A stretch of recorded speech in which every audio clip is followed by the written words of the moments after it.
lesser-known T205 set, which really was a successor to T206. T206 came out in 1909. These three cards, as part of the T205 set, came out in 1911.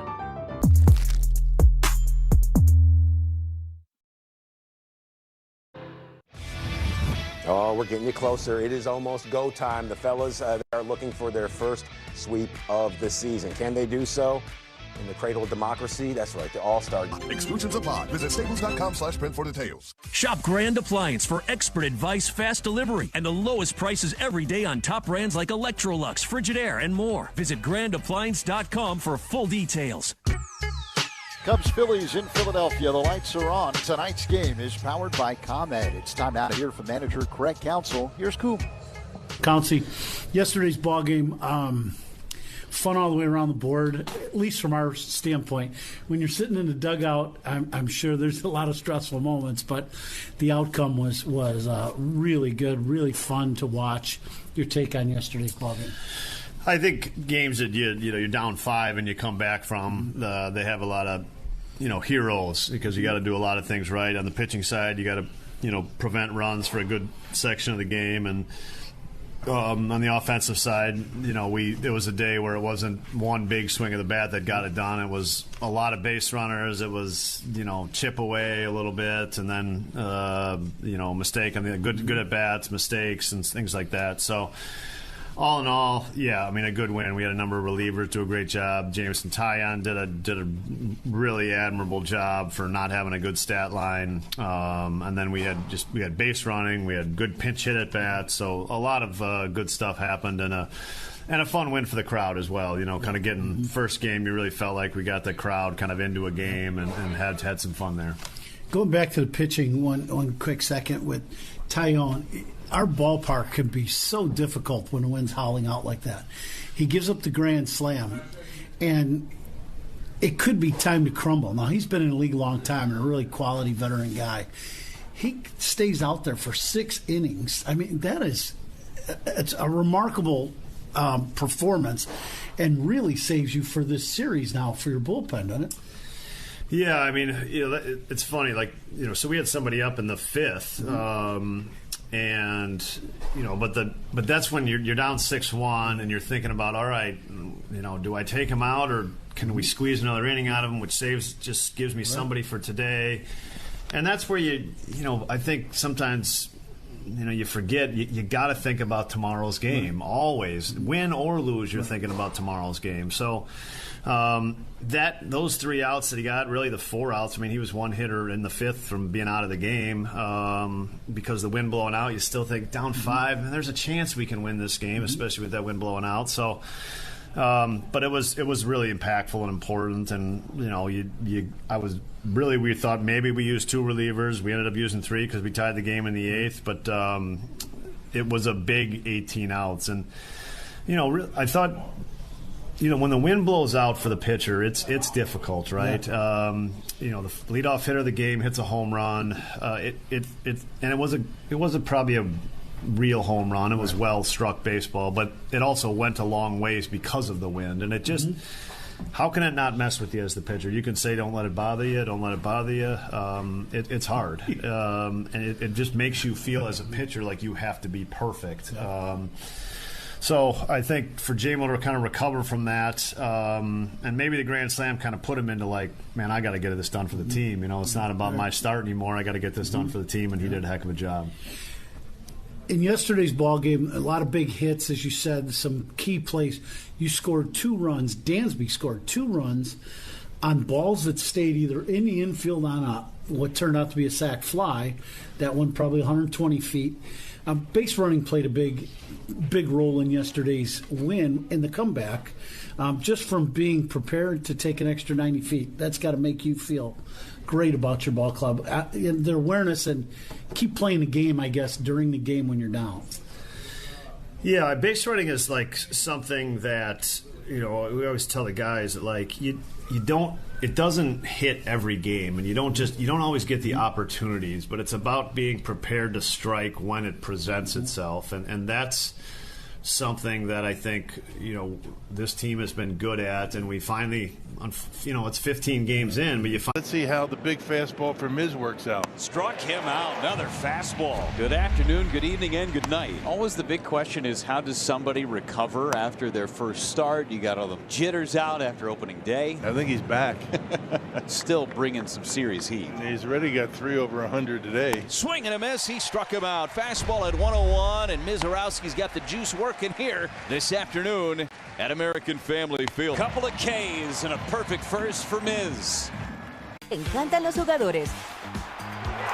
Te encanta el juego. ¡Y se fue! Ahora puedes ser el dueño de grandes momentos del béisbol. MLB Auction te permite participar en la subasta de bates, bolas, jerseys autografiados y más, con artículos de tus equipos de grandes ligas favoritos, leyendas y jugadores agregados toda la temporada. Cada artículo es autenticado por MLB para asegurar que lo que llega directamente a tu hogar es original. ¿Quieres una parte del juego? Visita auctions.mlb.com. This one served out into shallow left center. Oh, Dansby Swanson, what a play.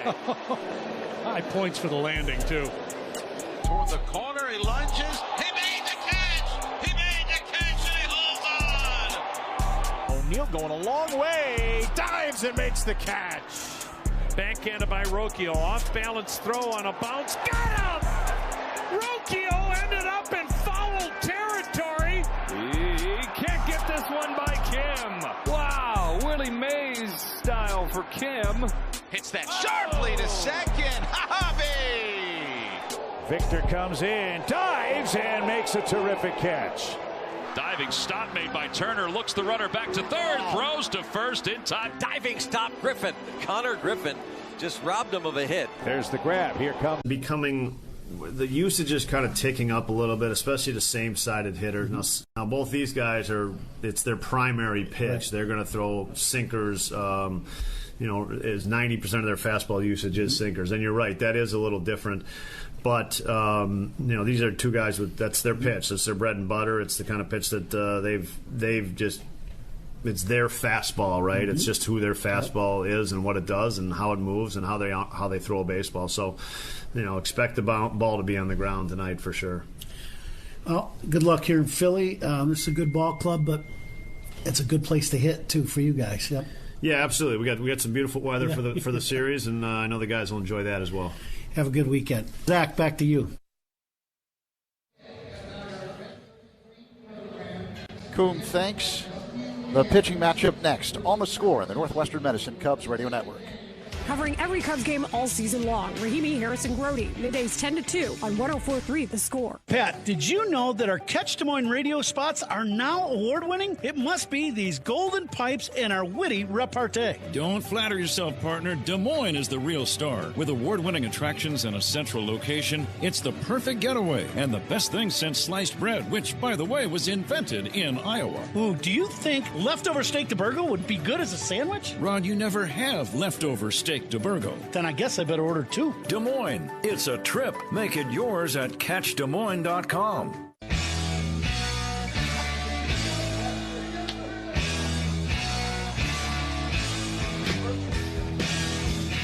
Cubs Phillies in Philadelphia as we get ready for first pitch here at Citizens Bank Park. Time to go around baseball. And we'll start with who we're banking on. Sponsored by Busey Bank, building business, growing wealth since 1868. Nico Horner's batting .357 during his current 7-game hitting streak, so I'm banking on Nico tonight. The pitching matchup is sponsored by Ziegler Subaru of Kenosha. Enjoy the laid-back experience of Ziegler Subaru of Kenosha. Right-hander Javier Assad going for the Cubs. He won his season debut last Tuesday in Tampa, firing 5 2/3 innings of scoreless baseball. Meantime, left-hander Christopher Sanchez goes for the Phillies 1-1, a 1.65 ERA in 3 starts. It's time for baseball in Philadelphia. Cubs, Phillies, Pat, Ron, next on The Score and the Northwestern Medicine Cubs Radio Network. Covering every Cubs game all season long, Rahimi, Harrison, Grody, middays 10 to 2 on 104.3 The Score. A baseball fan.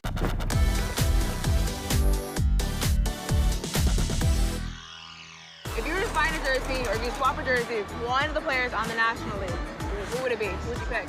Okay, so I got an Ohtani jersey last year, so nice.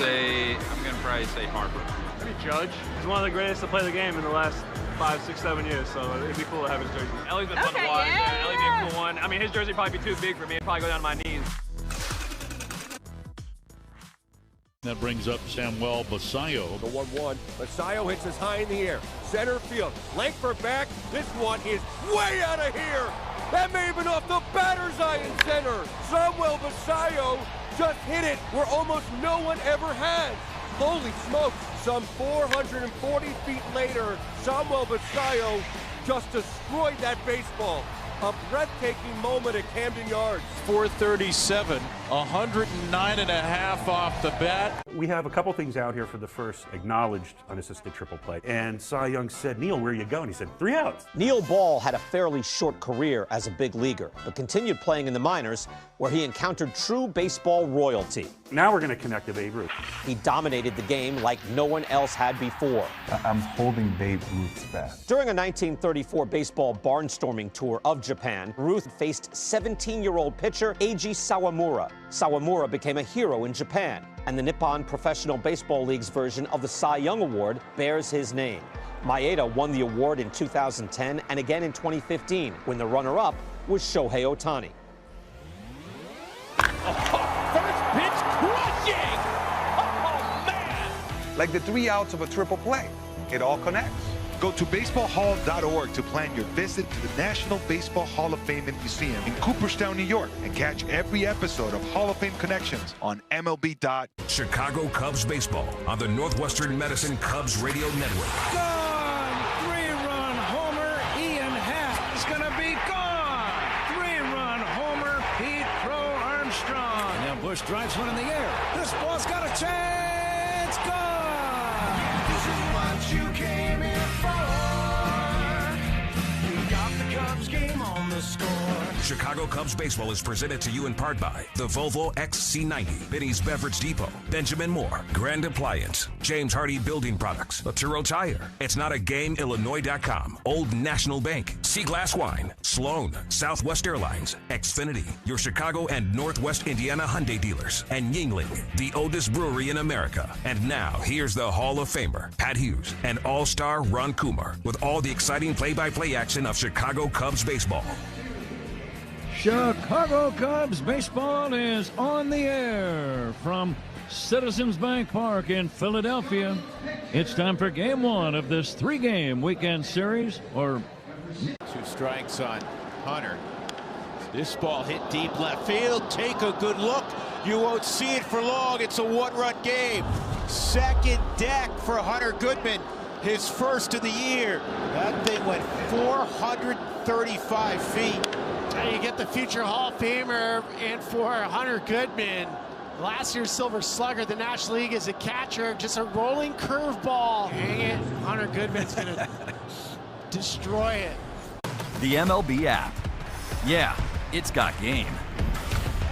This game. These games. All the games. Pre-game. Post-game. And everything in between. This is baseball your way. With real-time stats, scores, breaking news, and custom content that hits every time. Because you choose the teams and pick the players you want to follow. So when they catch it on the field, you catch it on the app.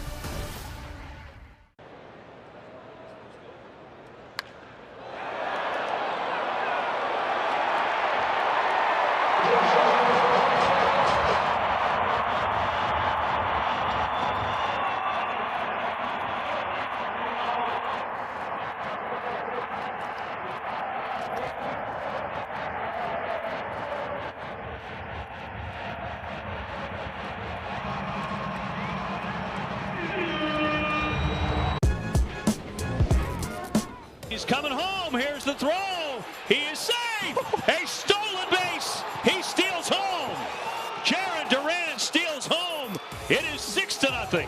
Well, with a lefty, they always have to be aware with a guy with that kind of speed at third. It's so close. See if he gets that hand just in. He slides to the inside away from Bo Naylor. He's safe. He's safe. Definitely looked at there. But he ain't in center, Justin Crawford. So there you have the lineups. 79 delightful degrees here in Philadelphia. Game time temperature sponsored by Four Seasons your trusted local experts for heating, air conditioning, plumbing, sewer, and electric. Cubs occupy the third base dugout here in Philadelphia. Cubs are wearing their traveling uniforms, gray shirts and trousers, blue numbers on their backs, blue sleeves and socks, and a variety of shoe colors. The Phillies in their home whites with the red pinstripes all over, red hats, helmets, sleeves, numbers, and socks. Uniform description sponsored by Benjamin Moore. On the field or the walls of your home, the right team and colors make all the difference.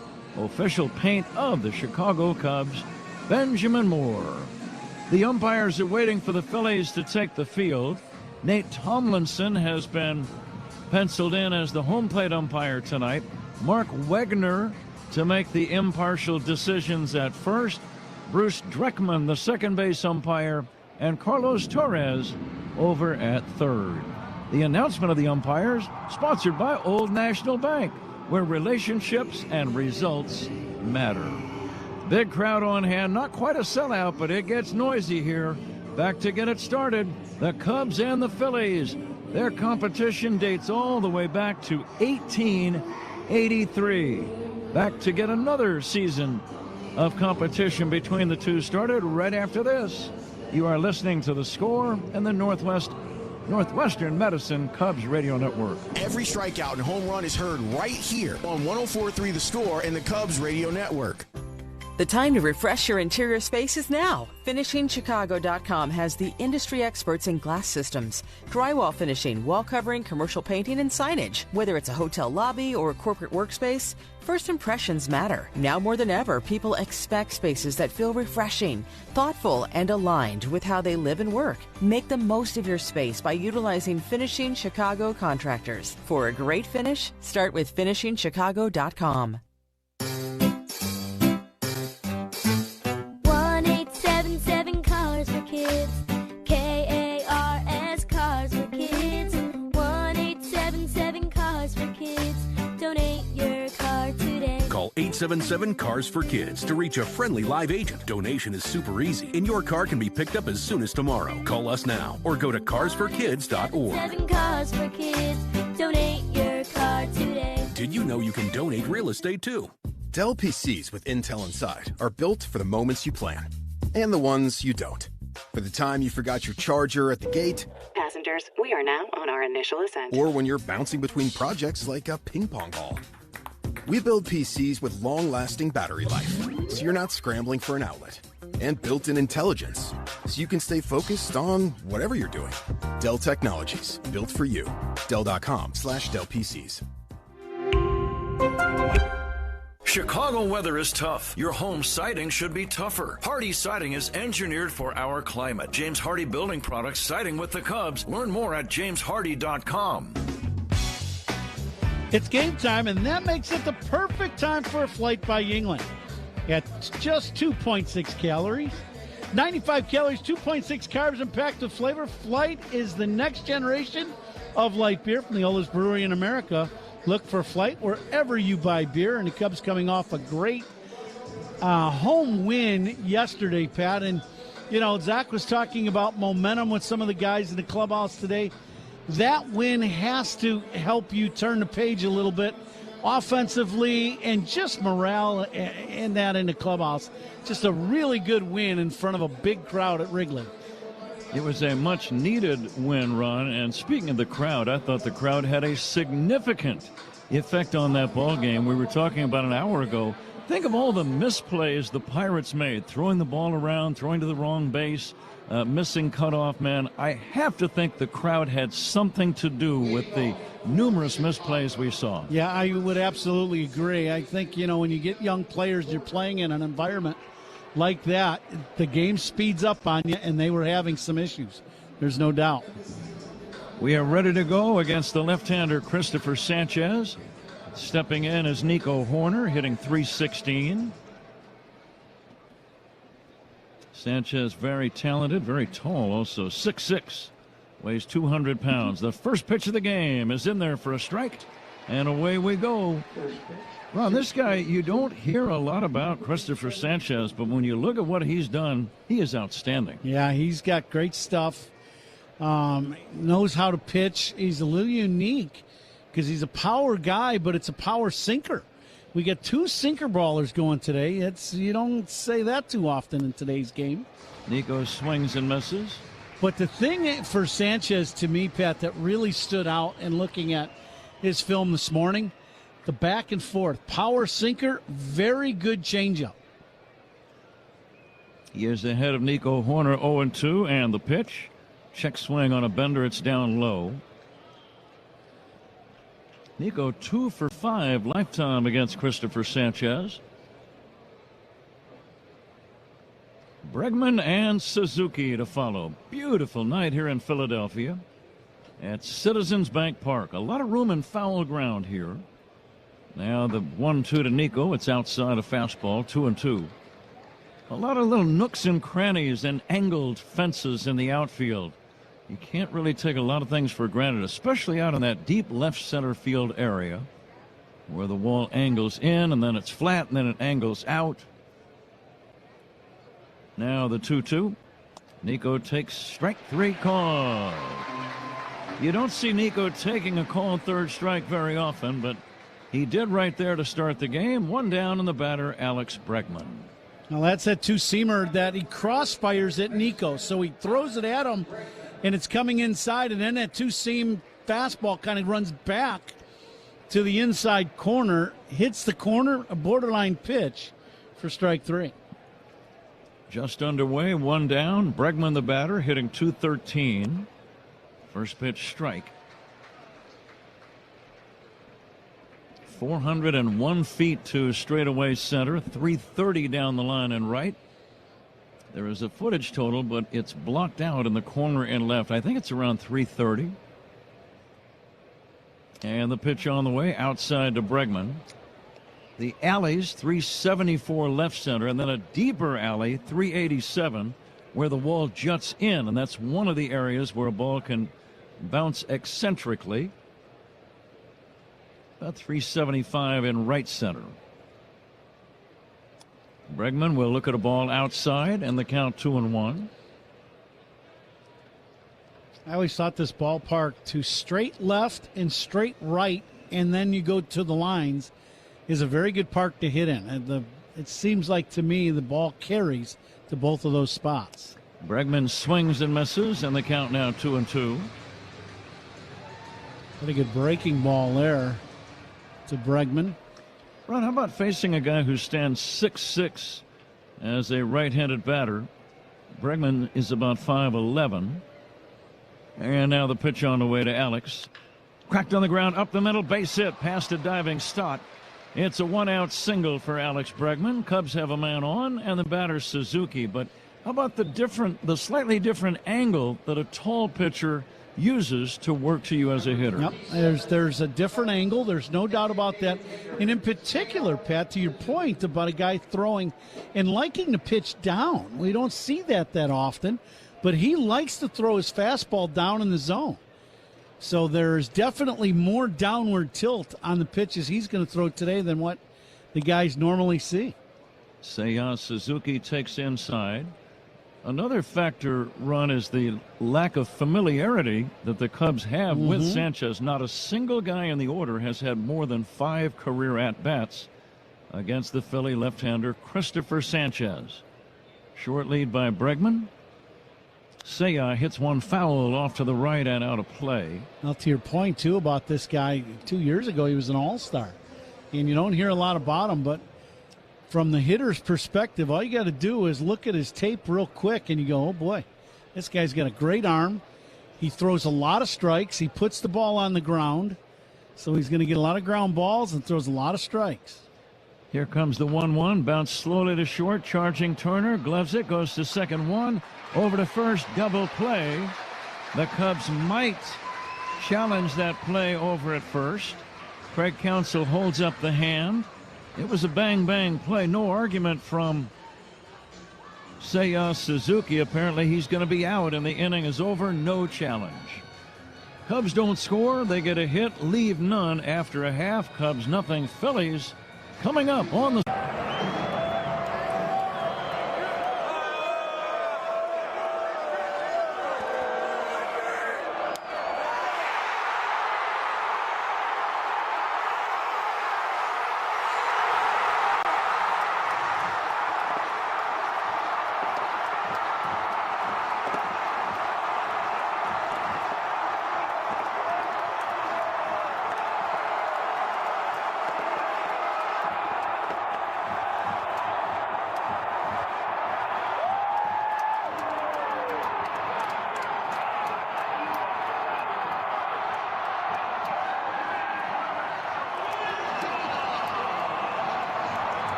We'll work on that. The more you Bosch, the more you feel like a Bosch. Save time every time for a great haircut.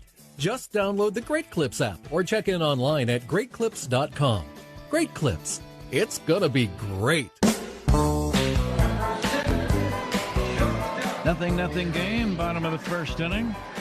Cubs leadoff hitter, by the way, brought to you by Benny's Beverage Depot. If a Cub leadoff man gets a base hit, Benny's Beverage Depot donates $200 to area service dog charities. If you can't find it at Benny's, it's probably not worth drinking. Javier Assad working on Trey Turner. First pitch strike. Second pitch bounced out towards short. Swanson up with it, and one shortstop has just grounded out to the other. One away, no score first inning, and here is Kyle Schwarber coming up. And this first inning is powered by Invesco QQQ. Let's rethink possibility. Invesco Distributors Incorporated. I think, partner, as the play-by-play guy, you're going to say that a lot today. Ground ball to short, ground ball to second, ground ball to third with these two guys. Their two best pitches for both of them, all going down and creating ground balls. Well, you want to keep it down to the guy at the plate right now, that's for sure. Kyle Schwarber. He's got 4 home runs this season. Runner-up to Shohei Ohtani in the MVP voting. He cracks one in the air to deep center. That goes PCA to the wall. It's gone. Dead center. 1-0 Phillies. His 5th of the year. He takes such an easy-looking swing, but he is so strong, Ron, that he generates tremendous power. Yeah, you talk about a powerhouse of a guy. I mean, this pitch is down and away, and he goes down and gets it and ends up the swing on one knee. It hits this ball over Pete's head right over the 400-foot marker in center field. Kyle, once again, he is a guy that is just incredibly strong. 1-0 Phillies. Bryce Harper hits one in the air to right center. Playable. Converging are PCA and Matt Shaw. Shaw, the right fielder, makes the catch, and that's out number 2. Schwarber hit 56 home runs a year ago, drove in 132, and he played in every single game a year ago. And as I said, second in the MVP voting to Shohei Ohtani. Harper flies out. Here is Adolis Garcia, former Ranger right fielder, taking a strike. Feel like a Bosch prediction brought to you by Bosch Power Tools. Feel like a Bosch. Down low for a ball. It's 1-1. How about there'll be more ground balls hit in this game with these two starters in the first 5 or 6 innings than we've had all year? That is a bold Bosch prediction by you, Ron. Here's a pitch in there for a called strike, 1-2. I gave it a lot of thought all day long, and that's what I came up with. I've wondered what you did during the day. Here's the swing and a miss. Strike 3, and a breaking ball gets him. Phillies get a run on the home run by Kyle Schwarber. And at the end of 1, Phillies 1, Cubs nothing. This is the score and the Northwestern Medicine Cubs Radio Network. Hey, Chicago, this is Nico Horner. Pat and Ron call every game here on the Chicago Cubs Radio. Left center, Profar sprints over. Oh, he lost it. It looked like it was going to be a really good play for Jurgen Profar. He did not see that ball. He didn't even come close to it. These interactions between De La Cruz and Tito Francona have been priceless. Okay, got it there. Yes, indeed. And the ball wasn't the only thing that landed in the basket. What in the world happened out there to Jung-Hoo Lee? That's wild. I mean, you don't see that in the big leagues. Courage, determination, excellence. These are not just Jackie's values. They were a part of America's promise. In every child who dares to dream, in every voice that lifts and inspires others, Jackie lives on. Today we all carry him. In every place where someone dares to belong, Jackie is not just baseball history, he is America's history. We are Jackie Robinson, and we all belong in this game. So these is MLB Network talent stars. Okay. The stars of MLB Network. Can I trade a pack of these for a signed Lauren Shahadi card? How about we do a little bit of both? Money, a little trade. Will you open it up and see if you like it? They're really nice. If I sign it, does that equal the Lauren Shahadi 20? All right. Do we have a good trade? We have a good trade. Thank you so much. That was fun. Nice doing business with you.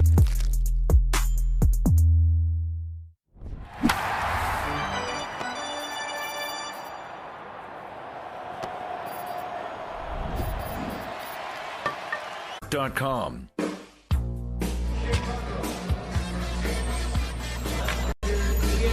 Top of the second inning here in Philadelphia. The Phillies lead the Cubs 1-0. The second inning is brought to you by Sea Glass Wines, delivering crisp, refreshing flavors that hit every time. Huh? All right, Zach, we go to inning number 2. Ian Happ will bat right-handed against Christopher Sanchez. Ian with 4 home runs. He's driven in 7. He hits a fly ball to shallow center, and that's going to fall in there for a base hit. He got jammed. It's one of those times, Ron, when you're kind of happy you got jammed, because if you hit a regular fly ball, it would have been caught. Yeah, I would agree. And, you know, it's one of those things. You don't see Ian first pitch of the game that he sees swinging. But with this guy on the bump, you know, you get a pitch up in the zone, you better be hacking, because you're going to get some really tough pitches hit going down in the zone. Here's Carson Kelly. He drove in the winning run yesterday at Wrigley against the Pirates. And what a dramatic win that was. Boy, the drama over the weekend between the Cubs and Pirates was incredible, and the crowds had a lot to do with it, I thought. And a big win yesterday. Here's the 1-0 pitch to Carson. Fastball is outside, and the count now 2-0. Getting back to Happ, I like your observation, Ron, that normally he takes the first pitch. This time he was swinging. That seems to make a lot of sense. I don't think ball players want to become too predictable. Absolutely, especially as a hitter. 2-0 pitch is a strike, 2-1. I guess to your statement, just in general terms, you're right. You know, and if a pitcher of this caliber that has big strikeout numbers, I never felt like I wanted to just give him strikes early in my at bat. It's outside, and the count now 3-1. You can imagine a guy like maybe even Happ, in fact, Ian, taking a strike for the first month, and then coming up in a tie game in the first week of May and jumping on the first pitch for a game-winning home run. I mean, that's what a smart ball player does. Low and inside, ball 4. Cubs have something cooking. Kelly with the base on balls. Happ at second and Kelly at first. And here's Dansby Swanson. How do you approach this at bat if you're Dansby? I think you got to try to stay back through the middle and see if you can get. I always tried against these sinker ballers, and we saw a lot of them years ago. I tried to hit the bottom half of the ball. I really tried to work underneath and try to get the ball elevated against them. Fastball strike. Walks to Cubs batters. Sponsored by It'sNotAGameIllinois.com. Remember, a walk is free, a DUI is not. Drive sober or get pulled over. Shallow at third is Bohm. And the pitch to Swanson, swing and a miss. So Bohm thinks he's going to lay down a bunt, or at least he did. Now with 2 strikes, he backs up. Yeah, I don't see that. Speed Gun today powered by Xfinity. Reliable Wi-Fi at one price for 5 years. Xfinity, imagine that. Swanson, a couple of homers, hitting 163, takes outside. Sanchez, very tall, slender but strong, 6'6", 202 pounds, from the town of La Romana in the Dominican Republic. And now the 1-2 pitch to Dansby. Down low, 2-2, changeup. This guy did not miss a single start a year ago. 32 games started, over 200 innings of work. He was 13-5 with a 2.5 ERA. That's a good year. 2-2 pitch. Outside, 3-2. This is kind of odd. He's having a little bit of an issue with release point and a little bit of balance issue on the mound. Misfired a few times. Full count now on Dansby. Dansby has not seen a fastball in this at-bat. Slider, first pitch, and then all changeups from then on. It's 3-2 on Swanson. And the pitch hit in the air to right, slicing foul and out of play. It did look like a fastball. Yep, first one, 2-seamer, and that was a sinker. Defensive alignment sponsored by Fitzgerald Equipment. Material handling, handle. Learn more at Fitzgerald.com. Playing Dansby a little bit around towards right center, but basically straight away and pretty deep. Marsh is about 80 feet off the left field line. The pitch on the way. Check swing, strike 3. Dansby got fooled, checked his swing, but I'm pretty sure Tomlinson, the home plate umpire, called that a strike, and it was in the zone. Let's pause 10 seconds for station ID. This is The Score and the Northwestern Medicine Cubs Radio Network. Rahimi, Harris, and Grody, middays 10 a.m. to 2 on 104.3 The Score. This is the Northwestern Medicine Cubs Radio Network, WSCR, WSCR-FM, and HD1 Chicago.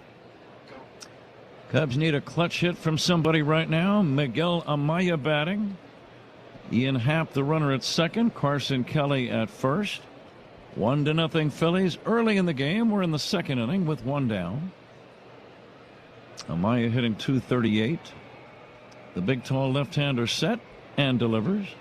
Swinging a foul off to the right and out of play.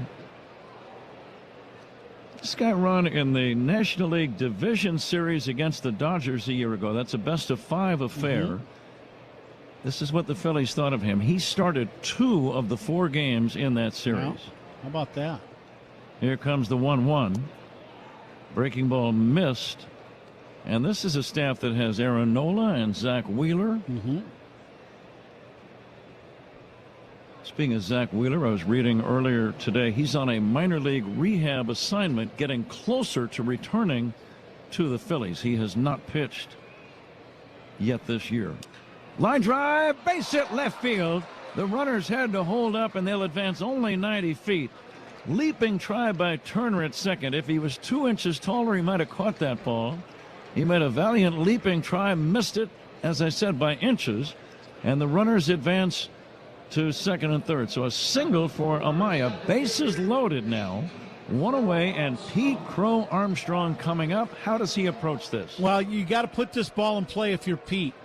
Whether you bunt it and pull the bunt towards the second baseman, but you want to put this ball in play. He was aggressive, swinging and missing on the first pitch. Took a big rip. Looked like he was that sinker down and in, trying to hit that ball out of the ballpark. Lefty against lefty. Pete has 1 home run this season. Infield back. And the delivery. Swing and a miss. You can just tell there's a lot of late movement from the pitches that Sanchez throws. Yeah, he's throwing them 2 sinkers down and in. I don't know if either one of them was a strike, but they are late movement, and they get a lot on them. Lefty to lefty. Here's the 0-2. Swing and a miss. Strike 3. 3 swings and misses by Pete Crow Armstrong. 2 down in the inning. And it's up to Matt Shaw. Three fastballs inside corner or in off the plate. And they stayed down and in to Pete. Now a right-handed batter steps in. Shaw hitting .220. And the delivery, swinging a foul back. What would be your approach, Ron, if you were still playing against a guy like this? I would really, in trying to get the ball up, right? When you face a sinker baller, you do him a favor by swinging at the ball knee high or down. If the breaking ball like a Maya hit or any of the sinkers go, as soon as you see the ball up, you're on the attack. Swing and a miss. He chased one that dove down near the ankles. That was the change, right? So everything he throws goes down. So to me, you're looking for the ball up. If you see it down, you got to let it go. Or try to. This guy's got a great arm. Bases loaded, 2 down. Big spot in this game. And the 0-2 on the way to Shaw. Bouncing ball slowly to first. Glove by Harper. Steps on the bag to end the inning. Cubs let a great scoring chance slip away. They had 2 men on with nobody out. They had the bases loaded with 1 away and walk away empty-handed. Riley Green looking to add on and maybe take a lead. Riley Green, fly ball right center field. This one's deep. Watch it fly! Gone! How about it? Riley Green's first of the postseason delivers a 4-3 lead for the Tigers in the 6th. Wow, just stayed on that breaking ball. Man, did he hammer that thing. That was 3/4 of the way up those seats out there in right center field. Run down by Kwan, makes the catch. Could be a double play, throw to first. There it is. And there's a nice play, Connor Griffin. What a play. Acuna with a good jump, and he will get there. Oh, they got him. Oh, Luis Matos, welcome to the crew. What a play by Nathan Lucas. He went into Superman formation. What a throw by Jared Young. He played that ball beautifully. Out is the call at second base. Double play! How about that? Good stop by Okamoto, and the throw is in time. What a play down at third. At the wall, he jumps and he's got it! Crashes into the wall. Takes a hit away. Going back at the track and a leaping catch. What a snap by the backstop. Spinning, turning, what a play! Tanner Murray in his big league debut. Puedes ser el dueño de grandes momentos del béisbol. MLB Auction te permite participar en la subasta de bates, bolas y jerseys autografiados, con artículos de tus equipos de grandes ligas favoritos, leyendas y jugadores. Visita RCM. Hey fans, why does flying Southwest Airlines from Chicago just make sense? Reliable, flexible, enjoyable. We're full of ibbles and obbles and proud of it. Saturday, April 18th, the Cubs take on the Mets at 1:20 in the afternoon. Up to the first 10,000 early arriving fans will receive a Ron Santo bobblehead presented by Reynolds and Hefty. Don't miss this moment. Visit Cubs.com/tickets. Pat? Brandon Marsh still trying to find a local barber shop as he takes a strike. He's been searching, I understand. He just can't seem to find one. Yeah. Lost his razor, too. He wins. He might be the leader of the all-hair team in baseball. Swings and fouls it away down the left field line. I think the guys in ZZ Top will be very proud of him. What do you think? He could step right in. Every girl's crazy about a sharp-dressed man. Here's a pitch down low to Brandon Marsh. See, now you probably get that a lot out of, you got a clothing deal, Suits 2020. You're featuring a part of their get-up today, I'm sure. I'd like to say yes, but that would be a lie. Here comes the 1-2 pitch on the way. Inside, and the count 2-2. I did want to talk about one of our great sponsors, Bosch. Yeah. We have a microwave oven at the house, and I closed it, and it's been the same one. It's a great item. There's a swinging a chopper foul. Same microwave for probably 10 or 12 years. I closed it. For the first time, I recognized the name on the microwave. Bosch. Oh, beautiful Bosch. Yeah, yeah. So I wanted to commend them for quality products. One of these days, I might be in line for a new one. Yeah, Here comes the 2-2. There's the line drive. Past the diving Horner off his glove. Great effort by Nico. And that's a base hit. Leadoff single for Marsh. And the batter now is Alec Bohm. Nico dove, and he actually dove and anticipated the ball bouncing up. That was a very clever try by Nico. He did not make the play, but it was great thinking the way he did that. Yeah, you know that ball, that top spin line drive is going to hit the dirt and then explode up. So he dove up and out and just missed making a spectacular play. 1-0 Phillies. We're in the second inning. Alec Bohm, the batter. A lot of the Phillies, similar to the Cubs, their guys are not hitting yet. These two teams have the identical record of 7 wins and 8 losses. So each team kind of struggling, and each team was a playoff team a year ago. Well, and you wonder, too, you got two ball clubs playing, and it's cold weather, outdoor stadiums. You wonder how much that just has an effect for both ball clubs. It's a good point. Here's the 2-0 to Bohm, and it's a strike. Good breaking ball from Javier Assad. Phillies aren't too familiar with Assad. Nobody with as many as 6 career at-bats against him. So that works to his advantage, perhaps. Here's the 2-1. Swing and a miss. Threw it right by him.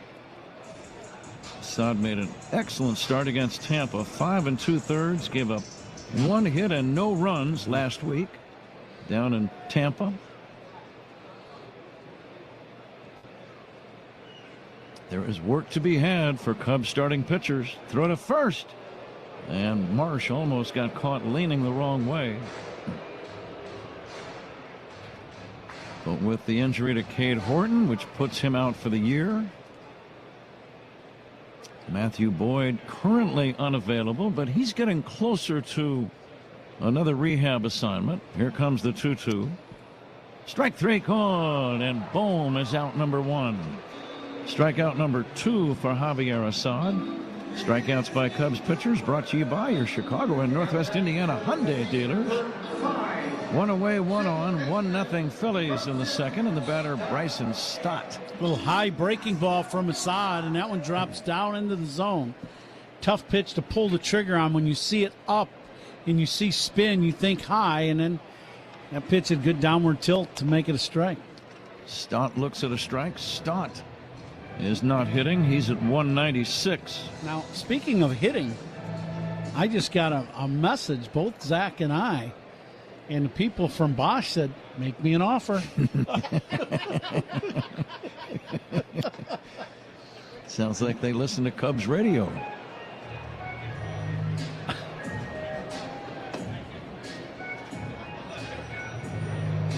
Count now 0-2 to Stott, and I think everybody kind of up and down the lineup, especially the bottom half of the lineups having some issues, especially this Philly group when you look at averages.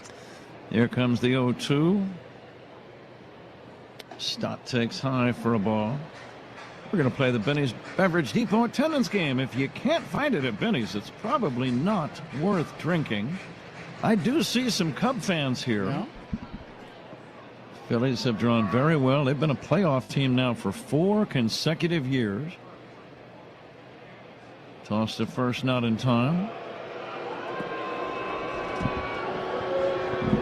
They lost in the World Series in 2022 to Houston. They lost in the National League Championship Series in 23 to Arizona. Here's a swing and a high fly ball center field, playable. Pete Crow Armstrong is there, and he's going to make the catch.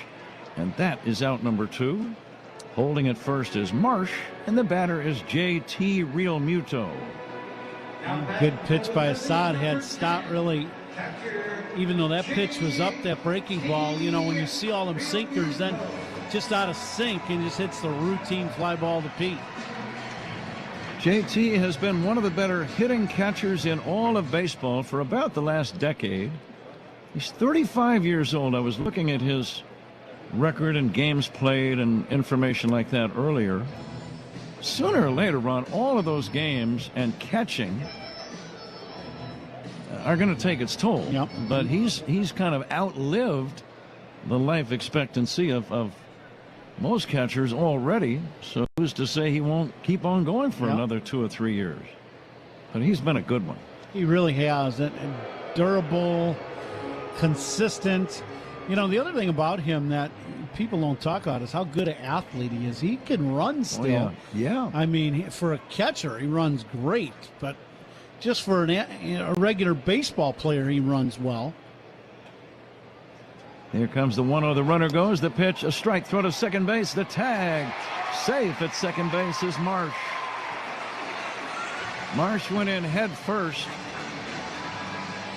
It looked like he was maybe going to come up a little shy on the slide. Maybe some of that beard got caught in the mud out near second base. Don't think I've ever made that comment before. Beard getting caught in the mud, but it did apply almost. 2 outs and a man at second. 1-1 on JT Realmuto. Fly ball, shallow right. Racing in. Shaw can't get it. Base hit, run scores. Realmuto looping one into shallow right. And it drives in the run, of course, with 2 outs. The runner, Marsh, who just stole second on the previous pitch, is running all the way on contact and scored standing up. And the Phillies lead 2-0. Yeah, it's one of those plays in right field. It's a tough read when you got a big, strong guy at the plate. He takes a big rip, hits this ball off the end. Matty takes a step backwards and then has to come in. I don't know, no matter what kind of jump he got, if he makes that catch. It's just a tough play. Here's Justin Crawford. Crawford hitting 9th in the order.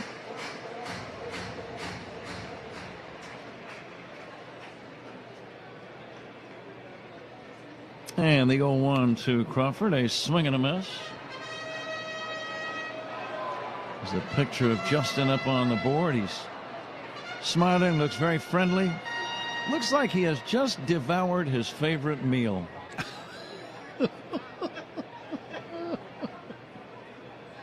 Now the set and the 0-2 pitch. Fastball is high. We've all been there, yeah, right? Yeah. Now, have you ever had that look after a nice plate of salmon and asparagus? I probably have. Yeah. Well, when I listened to you and Zach in the 5th inning.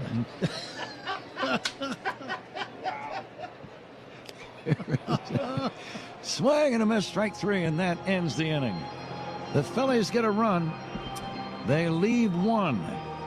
We go to the 3rd. Phillies 2, Cubs nothing. This is The Score and the Northwestern Medicine Cubs Radio Network. The Cubs play here on 104.3. And there's a shot into left field. Stanton on his way around to score. The Yankees are on the board. First, it's 1-0 New York. Bouncer headed up the middle, and that's going to get through and drive in a couple of runs. Cranked up and sent into the right center field gap. McMahon's going to score easily. They're going to wave Wills around. Plays to third. 5-0 New York. Another one head for no man's land, but Harrison Bader read it well. Former Gold Glover comes up to make a very nice catch for the guy they call Big G, who has driven in a run with the 3rd straight hit to open the 5th inning. Chopper for Jazz, hot shot, and he makes the catch. That got on there on a line, and he's telling Jose Caballero, did you see that? I could watch Jazz Chisholm play. I mean, he plays with such joy. Only David Cohn, Ron Guidry, and Mel Stottlemyre had opening day starts of 6+ innings with 2 or fewer hits and no runs allowed. Wow. It's like an Academy Award came to life. How long do you think that took to get ready? You know, it's really not fun facing a guy with that kind of stuff. I'll just tell you that. Presented without comment. It's a raft. It's got an outboard motor. It's got a little barbecue, and it's got a hot tub. Look at that. I mean, come on. American ingenuity. That is living. What else can go wrong here? Where are the Angels in the outfield? They're everywhere.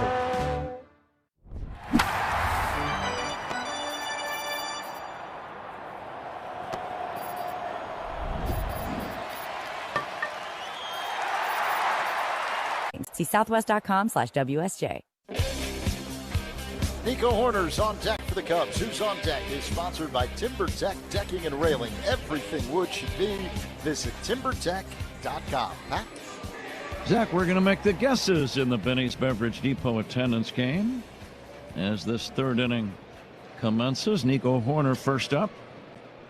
Facing the left-hander Sanchez. Bouncing ball, that's foul past third. Bohm playing shallow. Nico pulled it on the ground. Just missed an extra base knock. Kind of funny. I've not seen a Philly scout following us, but I can't remember the last time Nico bunted. Horner struck out looking to begin the game. He takes the fastball inside. Nico does a lot of just about everything. He'll occasionally lay down a bunt. He'll pull the ball. He'll hit to the opposite side. He'll get singles. He'll get extra base knocks. Great base runner. Hits one foul in the air to right, out of play. He really is a complete ball player, Ron, I would say. No doubt. He's what, when you start looking around the league at winning players that are, if you're going to win divisions and you're going to win World Series, you need Nico Horners on your team. He hits a bouncer slowly to a charging Turner at short. He'll make a sidearm throw to first in time. Nico hustling out by half a step, one away. Third inning. And the batter, Alex Bregman. Once again, another ground ball. And that's, Sanchez, that last pitch was a good sinker. Or not a sinker, but a change. They both kind of run away from the right-hander, but he does a very good job with the back and forth of speed in keeping the ball down. The tall, lanky left-hander fires to Bregman. It's outside. Okay, let's make our guesses here, Ron, in the Benny's Beverage Depot attendance game. August 28,782. Okay. Now the 1-0. Bregman looks at a ball low and inside. 2-0. 31,500. Zach's going to make his guess. Pat Kinane is our engineer at the controls. And now the 2-0 pitch on the way is taken outside for a ball. 3-0. I'll go 33,000 on the dot. 33 on the dot.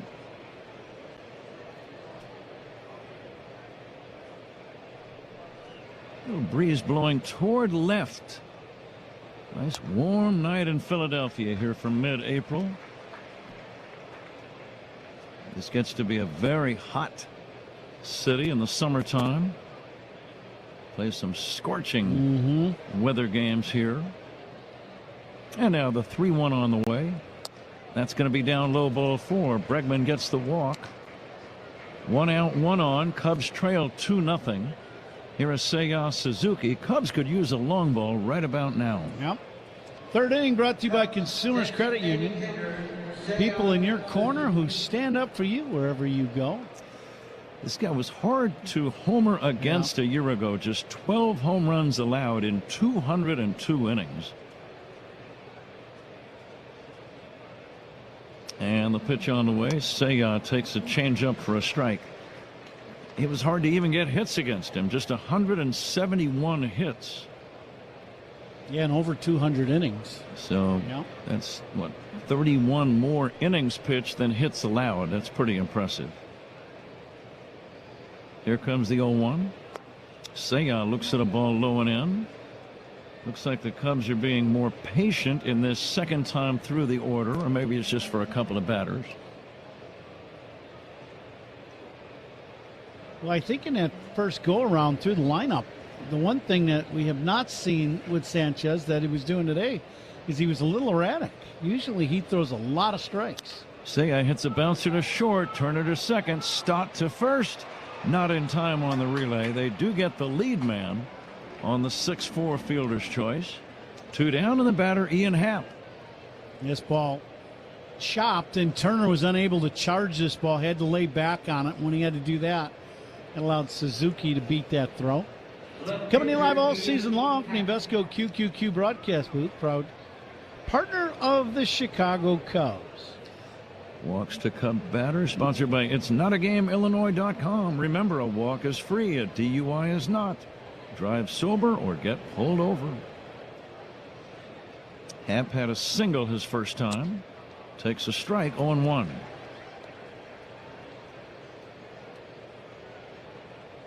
Citizens Bank Park, the lights are very good here.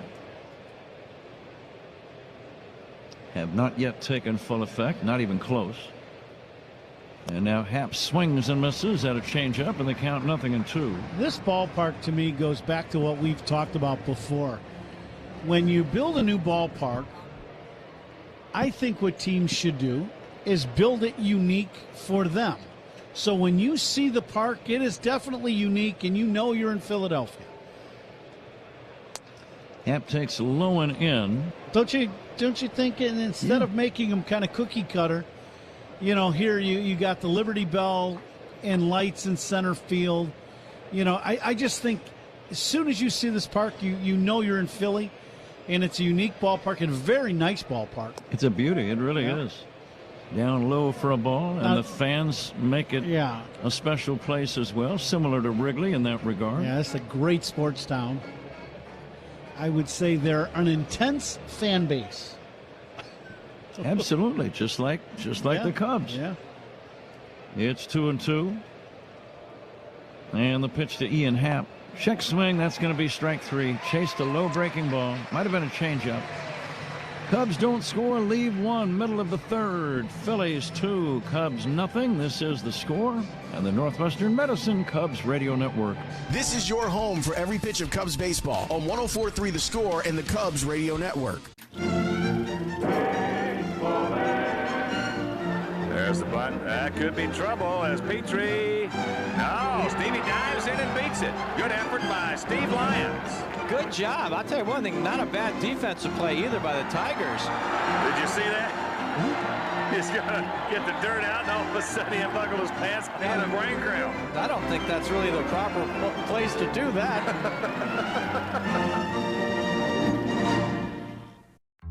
Got to get yourself ready. Yes, there are hugs, and then there's that. Now, what is that? What is the purpose of that? It's an anemometer. It measures wind speed. So that's a good. But it looks like a fidget spinner. Meanwhile, on the Cove, it just looks like too much fun. It was so routine, he took his eye off. You got to come up with this play. You got to. You're right there. You had two hands. He looked it in. Oh.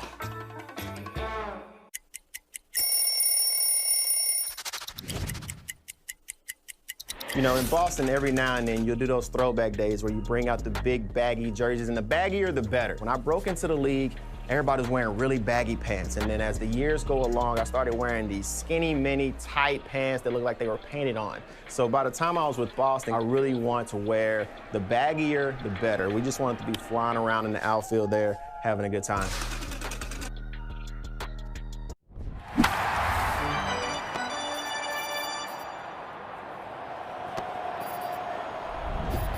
BedfordPark.com. Bottom 3 here in Philadelphia. The Phillies with a 2-0 lead over the Cubs. It's currently 76 degrees here at Citizens Bank Park, which is appropriate.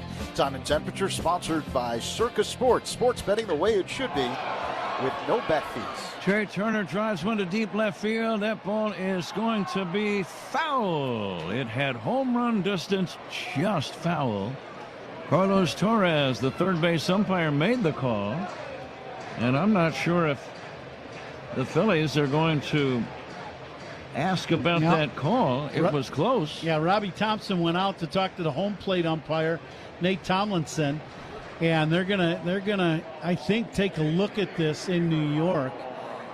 With it being a home run or a ball hit like that, they don't lose the challenge. They can just have New York look at that, I do believe. A shot in our monitor, and I'm not quite sure. Okay, the ball is coming down. Do you still see it in front of the pole, or is it behind the pole? That's the question. It is in front of the pole. I think that he made the right call, a foul. That was my feeling. Did you see it? I did not see it well enough to where I could tell. It definitely had home run distance. That's not the question. What side of the pole was it on when it left the yard down the line and left? I think we're going to get a look in the big board watch here. it again. Oh, yeah, foul. Yep, foul ball. Good job by the guys in New York, I do believe. And Trey Turner is standing at home plate with the bat in his hand, so he kind of thinks so too. Torres kind of confused me. The umpire at third, instead of running down the line, he was actually backpedaling toward home plate when he made that call. Maybe he was trying to get his eyes to have a little slightly different angle. Maybe he couldn't see it real clearly. Yep. I think he did make the right call, but his backpedaling away from the play kind of surprised me. Yeah, I would agree to that. It is a foul ball. Turner with a count of 0-1 takes low and in for a ball. And challenges and instant replays are taking a second look. Second opinion's always a good idea. Get yours at Northwestern Medicine. Turner leading off the bottom of the third. Phillies. Turner lines a base hit to right. Kyle Schwarber homered in the first inning, and he'll bat now. The other run scored on a bloop 2-out opposite field run scoring single by J.T. Realmuto in the second inning. Now for Kyle, he hit a ball to straightaway center out of the ballpark that was down and away. Here is Schwarber. Talk about a guy that likes the ball down. You pitch him down, and he's going to hit the ball hard. Pitch to Kyle, hit in the air, right center field, deep, back toward the wall. Another home run for Schwarber.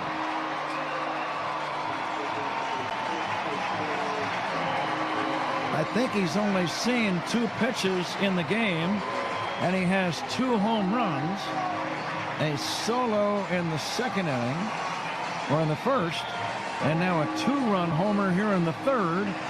And the Phillies have taken a commanding 4-0 lead. That's 2-seamer that starts out inside. It does not go down. It stays on the same plane and goes across the zone to the inner third. It starts out in off the plate, but right in wheelhouse for Kyle. And this one more of a line drive home run to right center. The first one was a towering shot to center. This is a bullet. Schwarber now with 6 on the year. In his career, he now has 346 big league home runs. And he has really become almost a legendary figure here in Philadelphia. Yeah, no doubt. Last year, what did he finish? Second in the MVP voting? Second to Shohei Ohtani. Here's a bouncer pulled foul by Harper, first base side. When you start talking about coming in second in the MVP voting to a guy that pitched and hit, that says, being that high up in the voting as an MVP as just the designated hitter, you think about that also. He played every single game. Oh, by the way, he was also the All-Star Game most valuable player. Yeah, there's that.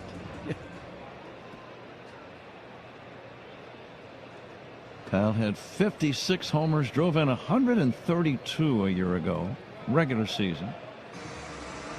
And I'm always impressed, I always have been, Ron, by guys that play every single game. And he suited up and was in the lineup for 162 ball games last year, every single one of them. That's old school. 3-2 pitch, pulled on the ground to second, scooped up by Horner, juggles, recovers, and throws him out. Harper not running all that hard, to be honest with you, and had he been running hard, he might have beaten it out. Yeah, it would have been much closer. This ball comes up and bites Nico as it hits him, I believe, in the heel of the glove and up into the chest, but Nico recovers quick. That's one of those things when you're not running hard and the guy does bobble a routine play, it just doesn't look very good. And you really never do know, Ron. You don't know if your run could turn out to be the difference in a game. And you don't know at the end of the year if you win or lose a division by one game. You have no way of knowing. Well, I can say this. Yesterday's ball game, the game was changed by Dansby Swanson's hustle on balls that were in the infield, and he took an extra. He scored on a sacrifice fly that the ball was 5 feet in the outfield grass. Here's the fly ball into shallow right. Shaw is there. Makes the catch. Shaw thought it was the third out and starts jogging in. I'm sure none of his teammates will mention that move. 2 down. And Brandon Marsh, the batter. Adolis Garcia is the guy that just flied out to right.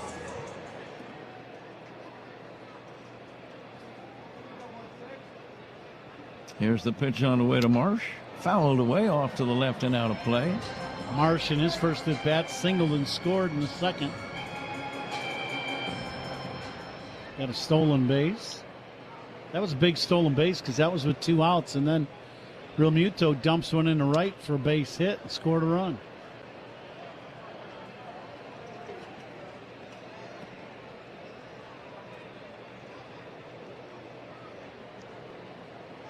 Oh, 2 on Brandon Marsh. And the pitch on the way to Brandon over the head of the pitcher. Not sure what that was. I think that was a slip of a pitch by Assad. That wasn't intended for the hitter or anything. That ball just kind of squirted out of his hand and went all the way. It hit the backstop 15 feet high, so he missed everything. And now the 1-2 pulled on the ground, foul, pass first. Now, it always amazes me, in all the years that I played, 17 years, when a guy threw a ball that missed the strike zone by 30 feet, that last one. It hit halfway up the backstop. And the guy swing at the next pitch. I never can understand that. I'm like, we'll take one here. We'll just see how this next one goes. Does that make sense to you? It does. You don't really trust him after the previous pitch. Well, he missed by 30 feet. I wouldn't trust him either. There's a pitch down low for a ball, 3-2. I know the ball slipped out of his hand, so I kind of say that in jest, but I always wonder that. Full count on Brandon Marsh. And the pitch on the way. Chopper foul right side. We'll do it again. Same 2 teams tomorrow night, and then again on Wednesday night. Colin Ray against Aaron Nola tomorrow. Shota Imanaga against Jesus Luzardo on Wednesday. Both games begin at 5:40 Central Time. Ball 4 to Marsh.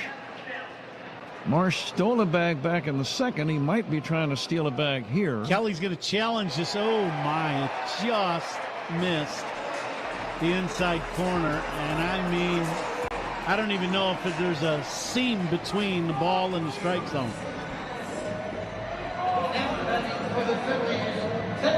He could very well be trying to steal a bag right now.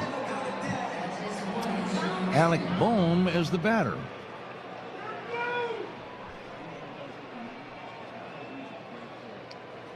And the pitch to Bohm. Line to left center, base hit. This might drive in a run. Marsh with that long hair flapping, rounding third and holding. It's a long single. Very good play by Pete Crow Armstrong. Pete cut that ball off miraculously. You talk about a guy that closes quickly on a ball. I didn't think there was any way that Pete or the left fielder Happ would be able to get to it before it got to the wall. That's good hustle right there by PCA. Yeah, very good. I'm really surprised that they didn't send him around from third base. You got 2 outs in the inning. I thought for sure they would send him. They did not. They shut him down. The throw went into second base, so it's one of those plays. Cubs might have caught a break there. The ball strike challenge we had earlier in the inning, sponsored by Northwestern Medicine. Fans are rocking here at Citizens Bank Park. Phillies lead 4-0. And the Cubs are in trouble against one of the better pitchers, Christopher Sanchez, in the league. Tommy Hotovy with a little visit out to Assad to talk to him.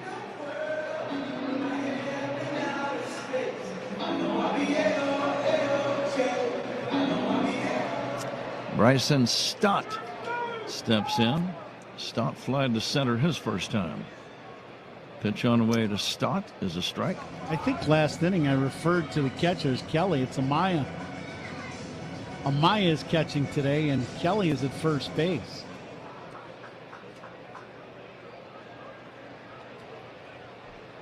Carson holding the runner Bohm at first. Here's a number on the ground toward third. Fair ball fielded by Bregman, and he throws to first in time. That ends the inning, but Schwarber with another home run, his second of the game, gives the Phillies a 2-run inning. We go to the fourth. Phillies 4, Cubs nothing on the score, and the Northwestern Medicine Cubs Radio Network. Join us for some Cubs talk to start your day. Mully and Haw, mornings 5:30 to 10 on 104.3 The Score. You're out of there, leaky store brands. When all else. Courage, determination, excellence. These are not just Jackie's values. They were a part of America's promise. In every child who dares to dream, in every voice that lifts and inspires others, Jackie lives on. Today we all carry him. In every place where someone dares to belong, Jackie is not just baseball history, he is America's history. We are Jackie Robinson, and we all belong in this game. He's aboard ahead of Corbin Carroll. Corbin last year, the first 30-30 season in D-backs history. Corbin Carroll lines it to right. And it's off the wall. Marte coming around. Corbin Carroll, he's going the distance. He's going for speed. 94 down and in, right in his wheelhouse. Thought that ball had a chance to get out of here off the bat, but it hits at the base of the fence out there. And then one of our favorite things to watch, Corbin Carroll legging out a triple. High in the air to right. Carpenter back to the track. He's back to the wall. And it's gone. Halfway home to the cycle for Corbin Carroll. It's his first of the year, and it's 5-0 Diamondbacks to the bottom of the second. Breaking ball down and in slider, battling, trying to locate that pitch. And that's not where you want to throw it to a lefty, especially when that lefty's named Corbin Carroll. 2 big blasts.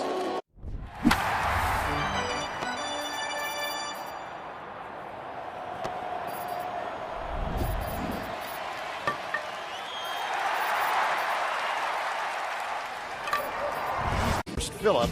In Baltimore, the Diamondbacks lead the Orioles 4-1. Ketel Marte going deep, his third home run for Arizona, a solo shot. Pirates lead the Nationals 4-1. They're in the bottom of the third inning. Brandon Lau, a 2-run single. Carson Kelly first up. Right-handed batter will take a strike. Zach, what else you got? Aaron Judge with a 2-run home run, his 5th. Yankees strike first, a 2-0 lead over the Angels. Bottom of the second in New York. Top 3, Marlins and Braves are scoreless in Atlanta. Kelly hit a base on ball. It's his first time. He hits a ground ball up the middle, base hit to center. Sharp single right past the feet of the pitcher Christopher Sanchez, Zach. And one other game to talk about. Top of the first, Red Sox and Twins are scoreless in Minnesota. Speaking of the Twins, I was looking at the standings. You realize in the American League, not one team is better than 2 games over 500, and just 2 games are 2 above. 2 teams, do you know who they are? Minnesota's 2 over. Right? Minnesota is 1. Right? The other team is Cleveland. How about that? Nobody else better than 1 game above 500. So early in the year, the standings are always full of peculiarities and unexpected numbers as Swanson takes a fastball strike 0-1. The National League West is the strongest so far. Dodgers 11-4 have a big lead already. San Diego off to a good start, 10-6. Arizona 9-7. We're going to get a good dose of them here coming up soon. We go out to L.A. and San Diego here on the next road trip once we get back to Chicago and play our homestand. Here comes the 1-1. Swanson hits a drive to right field. Pretty well hit. Back goes Garcia. It's got a chance. Gone. Home run opposite field. Dansby Swanson. Cubs are back in the game. It's now a 4-2 game. I knew he hit it pretty well, but it just kept sailing, Ron. It really did. I mean, he squares this ball up. The sound is really good, but it's down the line, so you're just not real sure. But at the beginning of the broadcast, we were talking about this park, and straight right, straight left to the lines, it's pretty short. And Dansby, I mean, this isn't a cheap home run. This one ends up, I don't know, probably 10 rows back and, you know, somewhat down the line. His third of the year. Swanson now with 9 RBIs. And here's Miguel Amaya taking a strike. Against the better pitchers, and you'd have to put Christopher Sanchez in that category, those first runs or the first run or two, they're the toughest ones you might get all night because he's got a history of shutting people down. So you're not guaranteed of getting anything against him. And to throw up crooked numbers against a guy who doesn't give up home runs, you know, that's not an easy thing to do. But Dansby got him, Oppo. Miguel Amaya swings and misses, strike 3, and that's out number 1. 6 strikeouts for Christopher Sanchez. Two guys that had a really good ball game yesterday. Dansby had a great ball game. Great base running day along with his defense and swinging the bat. And then Kelly, you know, he wins the game on the walk-off. Bolt to the track in right center. Pete Crow Armstrong takes a strike. Very, very sad to read about the late Phil Garner. Passed away at the age of 76 a couple of days ago. Former player and manager. Pancreatic cancer. I got to know him very well. He was a manager in Milwaukee for several years when I was there. Old scrap iron. Friend to many of us. Great sense of humor. Great people skills. Yeah. If you knew him, you liked him. Yeah, there's no doubt. I did not play against him as a player, but he managed while I was playing. Swing and a miss by Pete Crow Armstrong, and that's out number 2. But to your point, I got to know him because he was managing against me a lot. Some in Milwaukee and Houston, but a great guy. Just played many rounds of golf with him. On the Winter Caravan with him. He played on the 1979 World Series champion We Are Family Pittsburgh Pirates. You see what he did in the World Series as Shaw swings and misses. How about 12 for 24? 500 batting average against Baltimore in that World Series championship for the Pirates. Talk about playing big when the chips are down. Here's the 0-1. It's outside to Shaw. He was also the manager for 3 teams. He was on 3 All-Star teams. Phil Garner managed the Houston team that lost to the White Sox in the 2005 World Series. He had quite a career and left behind a lot of friends. I know that. Shaw takes it's now 1 ball and 2 strikes on Matt. Cubs trail 4-2. I remember one time we were in Milwaukee at the old ballpark. Swing and a miss, Ron. We'll get this when we come back. Okay. Cubs get 2 on the home run by Dansby Swanson. We go to the bottom of the 4th inning. Phillies 4, Cubs 2. This is The Score and the Northwestern Medicine Cubs Radio Network. This is your home for every pitch of Cubs baseball on 104.3 The Score and the Cubs Radio Network. Style. Courage. Determination. Excellence. These are not just Jackie's values. They were a part of America's promise. In every child who dares to dream, in every voice that lifts and inspires others, Jackie lives on. Today we all carry him. In every place where someone dares to belong, Jackie is not just baseball history, he is America's history. We are Jackie Robinson, and we all belong in this game. And this one served out into shallow left center. Oh, Dansby Swanson, what a play. High points for the landing, too. Toward the corner, he lunges. He made the catch. He made the catch, and he holds on. McNeil going a long way. Dives and makes the catch. Backhanded by Rocchio. Off balance throw on a bounce. Got him! Rocchio ended up in foul territory. He can't get this one by Kim. Wow, Willie Mays style for Kim. Hits that sharply to second. Hobby! Victor comes in, dives, and makes a terrific catch. Diving stop made by Turner. Looks the runner back to third. Throws to first in time. Diving stop Griffin. Connor Griffin just robbed him of a hit. There's the grab. Here comes his throw. It is on target. It is going to be in time. Look at that smile.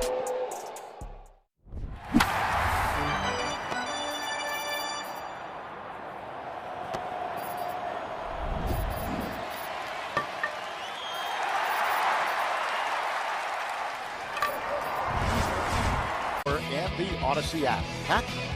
4-2 now after the home run by Swanson has gotten the Cubs back within range. It's a good night to hit. 79 degrees. We've already seen 3 home runs, 2 by Kyle Schwarber and 1 by Dansby Swanson. And a lot of baseball left. We go to the bottom of inning number 4, but you had a story about Phil Garner. Yeah, I remember playing against him, and you know, we were in Milwaukee in the old ballpark. What was the old ball? County Stadium, right? County Stadium. So yes. Him and I are walking out of the ballpark, and they, you know, the bus was kind of by their players' lot, you know. And here I'm walking out, and I see him. So we're talking, and we're just kind of, you know, having a good, you know, kind of infielders chat about the games and what you're doing. That pitch misses wide to Realmuto. And as we're getting closer, I don't see a car, but I see a Harley Davidson. He gets, I look and I go, come on. He goes, oh, yeah. Right up to his Harley. That was awesome. For your manager to come to the park on a Harley, that's it right there. That's pretty good. I could see him doing that. Yeah, right? Absolutely. And smiling. Yes. When I saw that, I started laughing. We got a good chuckle out of it. Great guy. JT Realmuto, the batter. He will hit a little chopper back toward the mound. Assad goes to first in time, 1 down. 4-2. Always important right after your team has scored to shut down the other guys to maintain the momentum on your side. Pretty good pitch by Javi there to Realmuto to get the little number. Realmuto way out front. Just hit that ball right up the end of the bat. First out in the inning. And we have a sponsor for that. Here's the pitch on the way. Oh, he swung and missed. No swing. Third base umpire Carlos Torres said no swing by Justin Crawford. First out sponsored by Xfinity. Reliable Wi-Fi at one price for 5 years. Xfinity. Imagine that. Crawford swings and misses. Speaking of Milwaukee, they all of a sudden are struggling. They've lost 5 in a row. They were swept at home by Washington, the same team that took 2 out of 3 at Wrigley to start the year. Swinging a foul back. And Christian Yelich had to leave the game with a hamstring issue. Ooh. And manager Pat Murphy said it does not look good for Christian. So we'll keep an eye on the transaction wire and see if he was disabled. But that's their longest losing streak since 2023. Chopper to a charging Nico at second, gloves it, lobs it to first. And that's out number 2. 4-2 Phillies here in the 4th, and the batter Trey Turner. Yeah, you look at a bad hamstring pull. It's a bad one. You're probably looking at least 4 to 6 weeks probably. Yeah, Pat Murphy in the column I read actually said something like, it doesn't look good. Wow. And now the pitch on the way to Turner. It's outside. And Coom, you're right. Yelich is expected to miss around a month of action due to that left hamstring injury. There's just no, you want to try to come back early, and you just can't. High fly ball, left field, playable for Ian Happ. Camping underneath it. Now he'll slap the leather on it to end the inning. We go to the 5th inning. Zach joins Ron in a moment. At the end of 4, Phillies 4, Cubs 2. This is the Score and the Northwestern Medicine Cubs Radio Network. Well, we had a special guest on the field before the game today, Pepe the Penguin. Pepe was a little cranky today. If you're at the ballpark with your kid, what's most important? You got to get snacks for Junior. This is a rare father-son first base coaching combo. Well, after Dinger put up a sign that said, "Mrs. Met, call me," Mrs. Met has her response. That hit my bat. That was a foul ball I want to hit. He was trying to stay in the hit. See, look, he said foul ball, foul ball. He didn't want to go down to first base. He wanted to hit. Little tapper, soft contact, gotta hurry, bare hand throw, Burley dog it out! That's a big play right there on both ends. That bounces, a break for home, the shovel, he saved! De La Cruz scores! The Reds have tied it! There was no hesitation and there was no chance to get him. Now the pitch, swung on a miss, he struck him out. 10th strikeout for Bradley, and he deserves a great round of applause from the Hardy Twins fans in attendance here tonight. And Mauricio drives it to right field, that'll win the game! Ronnie Mauricio's first at bat of the season is a walk-off hit in the bottom of the 10th inning. Breaking ball, swung on a deep drive, left field, he's done it again! Down the line, goodbye! 3-run homer of Rosario! A 2-home run night, and the Yankees have come back to take the lead 5-3.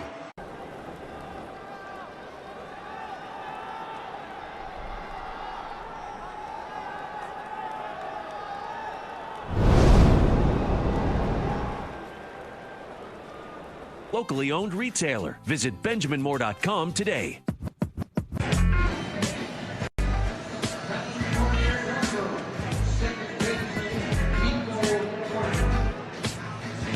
Alongside Ron Coomer, Zach Zaidman with you. Top of the 5th here in Philadelphia, the opener of a 3-game set. And it's the Phillies with a 4-2 lead over the Cubs. Nico Horner at the plate, facing left-hander Christopher Sanchez. High leg kick and pitch. And Nico looks at a strike to begin the at-bat, 0-1. Nico's 0 for 2 today, caught looking to begin the game, and then a ground out to short. Nico calls time, steps out of the box, takes a practice swing, and now digs in. White batting gloves, white shoes. Hits out of a crouch, stands deep in the box. Sanchez peers in, gets the sign from Real Muto. Now works his motion and deals.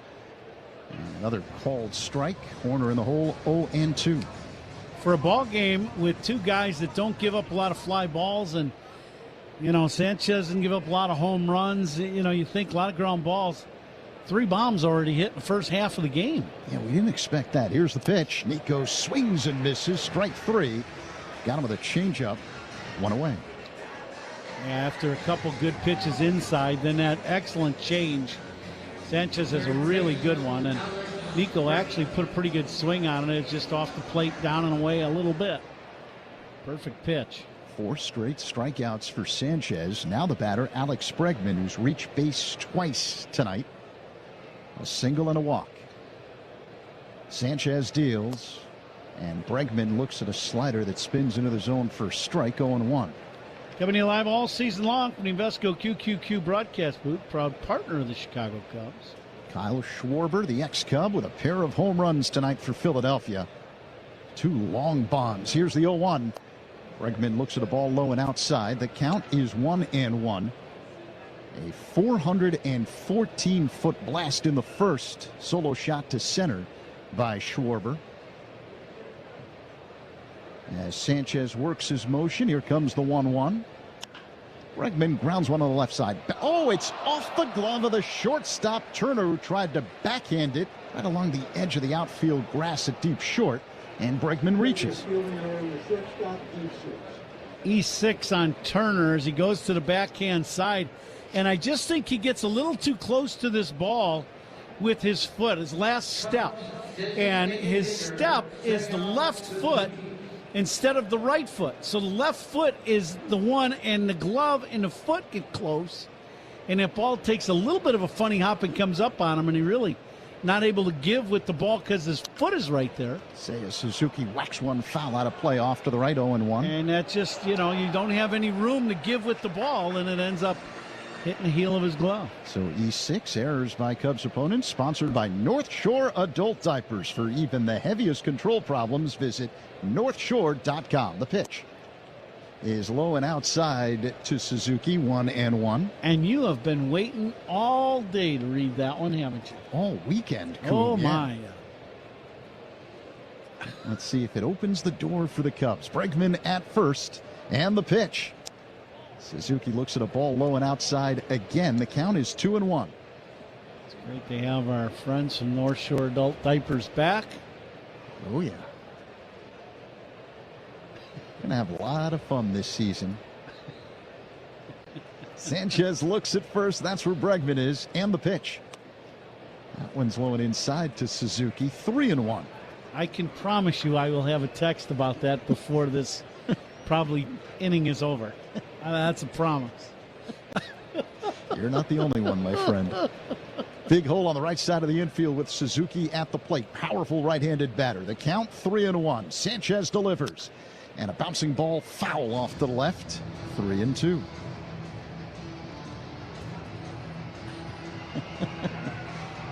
Let's pause 10 seconds for stations to identify themselves on the score in the Northwestern Medicine Cubs Radio Network. Covering the Cubs and all of Chicago's teams, we are 104.3 The Score, WSCR, WSCR-FM and HD1 Chicago, and Odyssey Sports Station on the Northwestern Medicine Cubs Radio Network. Sanchez delivers. Low and inside to Suzuki. It's ball 4, and the Cubs have the tying runs on base as Bregman moves to second. Suzuki now at first, just one away here on the top of the 5th, and the cleanup man Ian Happ will stand in. It's kind of an odd night for Sanchez. He's, what's that, his 4th walk or 3rd walk? Let's see, 1, 2, 3rd walk of the game. Only in the 5th inning. That is kind of odd.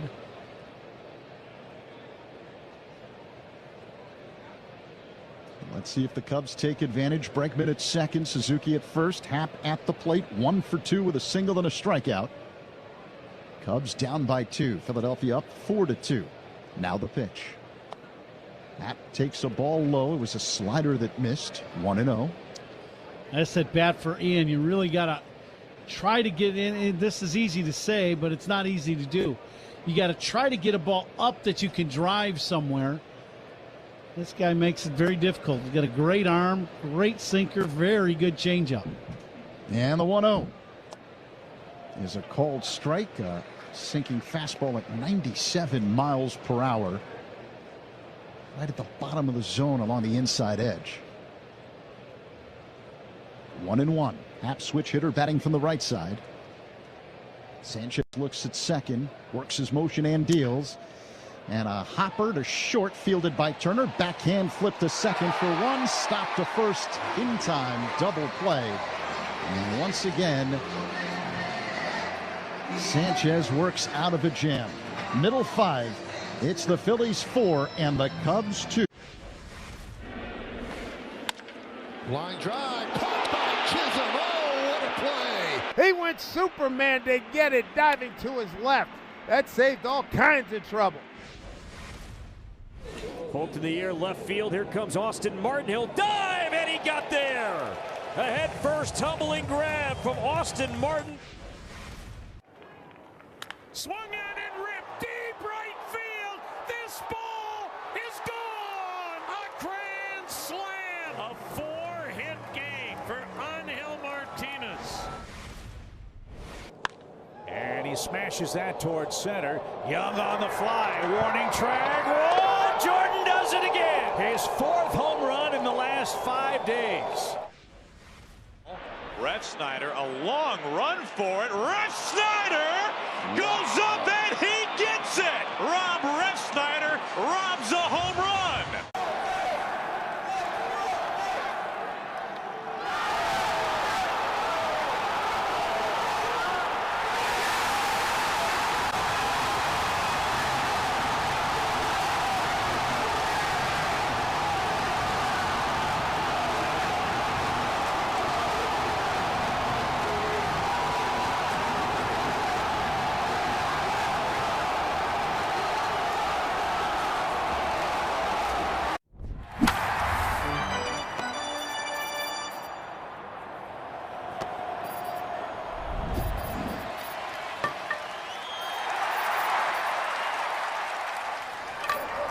at myconsumers.org. Federally insured by NCUA. This Sunday, April 19th, the Cubs take on the Mets on Scout Day at Wrigley Field. Fans who purchase tickets through Cubs.com/specials will receive an honorary 2026 Scout Patch. Don't miss this offer. Javier Assad misses with a cutter inside. Would not surprise me if they stayed inside against Kyle in this at bat. Schwarber has 2 home runs tonight. He looks at another pitch inside. 2-0 the count. 831 feet of home runs tonight. 414 to center, 417 to right center. The pitch misses off the outside. 3-0. Now 3-0. You don't want to just lay one in there either here. Kyle could be swinging. Now the pitch. That one way inside for ball 4. An intentional walk as Schwarber heads to first base to begin the bottom of the 5th. Phillies up 4-2. The crowd booing Assad. They wanted to see Schwarber flex the muscles again here in Philadelphia. I think it's smart by Assad. If you make your pitch inside and you hit the corner, great. If not, try the next guy. The next guy is Bryce Harper. He stands at the plate. Here's the pitch. He swings, line drive past the diving Bregman in a left field for a base hit. Schwarber stops at second base. The Cubs essentially vacated third with that defensive alignment. So Bregman was playing, say, deep short. And that was a laser the other way by Harper. And all opponents' pitching changes are sponsored by Sloan, official water efficiency partner of the Chicago Cubs and leader in smart water and commercial restroom solutions. Learn more at sloan.com. So 2 on, no one out, bottom of the 5th inning. The Phillies cleanup man, Adolis Garcia, at the plate. Powerful right-handed batter who's 0 for 2. Assad works his motion and misses outside with a sinking fastball, 1-0. Here's where that sinker comes into play now. He threw the first one away. Now you either spin or something going down, and hopefully Garcia will be out in front or get beat by the sinker and roll a ground ball. Assad delivers, and a bouncing ball foul off to the left. But you were right. A good sinker in on his hands, and Garcia didn't get the barrel to it, but just hooked it foul. Garcia struck out swinging in the first, flat out to right in the 3rd. Schwarber at second, Harper at first. 4-2 Phillies, bottom 5, no one out. Assad looks at second. Now time called by the batter, Garcia, who adjusts the elbow guard. A pinkish orange color, which kind of clashes with the Phillies' white and red uniform. The pitch. And a hard hit ground ball through in a left field for a base hit. Schwarber stops at third. And the Phillies now have the bases loaded after the single by Garcia. It'll bring up Brandon Marsh. Now Kyle got a great break off of second base on this ball, but Ian does a very good job of being aggressive, attacking this base hit through the hole and getting the ball in. And now, you know, he got the ground ball, just didn't go to an infielder. Now you need another ground ball. Time call. Pitching coach Tommy Hotovy walks out to the mound to have a conversation with Assad and the rest of the Cubs infield. Dangerous situation. Phillies have the bases loaded here in the bottom of the 5th with no one out. Assad's pitch count at 74 pitches so far here in the 5th. He does not have an out yet, though, in the 5th inning. Brandon Marsh will dig in, left-handed batter. He's reached base twice tonight. A single in the 2nd and walked in the 3rd. Marsh on the season hitting at .283. Schwarber at 3rd, Harper at 2nd, Garcia at 1st. Bregman playing in at 3rd. Assad delivers, and a line drive hit to deep left center field. It drops in, and one hops the wall. 1 run is in. Schwarber scores. Here comes Harper. He crosses the plate. 2-run double for Brandon Marsh. It's now 6-2 Philadelphia as Garcia stops at 3rd. Now Marsh is having a day. He singled, stole a base, scored a run in the 2nd, walked, in the third, and now a 2-run double to left center field. He splits the defense the other way and drives in 2 more. So she says he's 6-2 now. And still no one out. Alec Boehm at the plate. And a high fly ball into deep center field. Crow Armstrong back at the track, makes the catch. Tagging and coming in to score is Garcia. It is now 7-2 Philadelphia. Moving to third on the play, Marsh. I'm waiting for a replay here to see what that pitch was, but it was elevated. I know that. Boehm just hit that ball, almost hit it out of here. Pete made a great catch right at the 401 foot marker. And here's Bryson Stott, left-handed batter, 1 down, man at third. Cubs with the infield in. Assad delivers. And this is pop foul on a play off to the left by Stott. 0-1. The first out, sponsored by Xfinity. Reliable Wi-Fi at one price for 5 years. Xfinity. Imagine that. Philadelphia with a 3-run 5th inning and looking for more. Only 1 away, a man at third. Stott waits. Now the 0-1 by Assad. And a line drive hit to shallow center. Racing in, Crow Armstrong drops in front of him. Garcia racing home. Here's the throw. It's offline. He scores, and advancing to second on the play is Stott. RBI single, Bryson Stott. 8-2 Philadelphia here in inning number 5. Well, Pete comes in. Marsh has to wait at the bag. Pete kind of dekes him. And Marsh has to come all the way from third base. Pete gets his ball perfect on 1 out. But he misses a cutoff man. He shoots it over the cutoff man, and the ball goes all the way to home. Once that's the case, Stott ends up continuing on to second base. 4 runs are in here in the 5th for the Phillies. They've doubled their lead, 8-2 now over the Cubs. JT Real Muto at the plate, and the pitch. Called strike, slow-moving breaking ball that floated into the zone. 0-1. Still only 1 away in this 5th inning. Stott is at second base. Assad working on the third base side of the rubber. Here's the pitch. He missed up high, 1-1.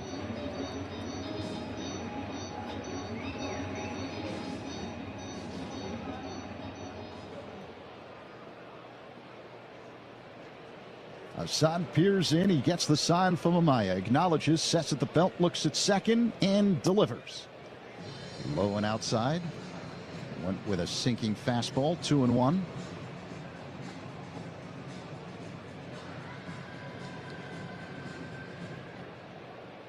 The opener of a 3-game set here in Philly. Now the 2-1. And a line drive past Swanson into center field for a base hit. Around third, racing home is Stott. He scores as the throw goes to second. And the hit parade continues for Philadelphia. It is now 9-2 Phillies after the RBI single by JT Real Muto, his second of the game. As the Phillies put up a 5 spot here in the 5th. And that'll be all for Assad. Greg Counsell is headed out to the mound.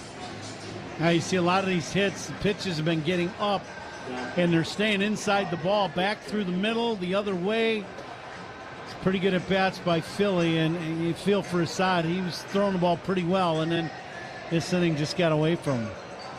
Pitching changes by the Cubs are sponsored by James Hardy. Some overnight oats right before the game. My teammates look at me like, what are you doing, dude? My mom's cooking, probably. She makes some good. She's got a tuna fish casserole. That's pretty good. I went 5 for 5. I need to eat the same thing. Last time, Saturday, I ate arepa with eggs, and then next day, I got to eat arepa with eggs. So my mom make it for me, and then when my mom is with me, everything's good. I save a lot of money. Estamos lindo.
side. It's been a rough 5th inning for the Cubs.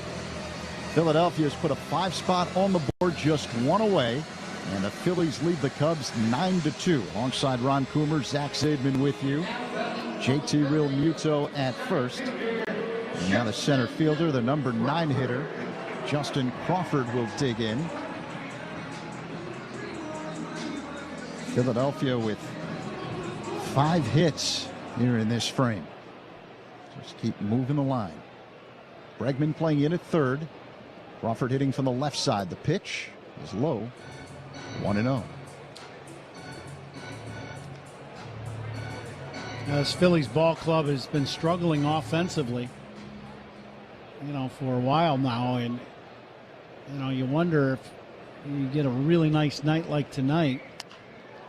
A high fly ball hit down the left field line, slicing way foul out of play. A lot like last night or yesterday at Wrigley Field. We get a great day, and all of a sudden everybody's feeling hitterish because it's finally warm.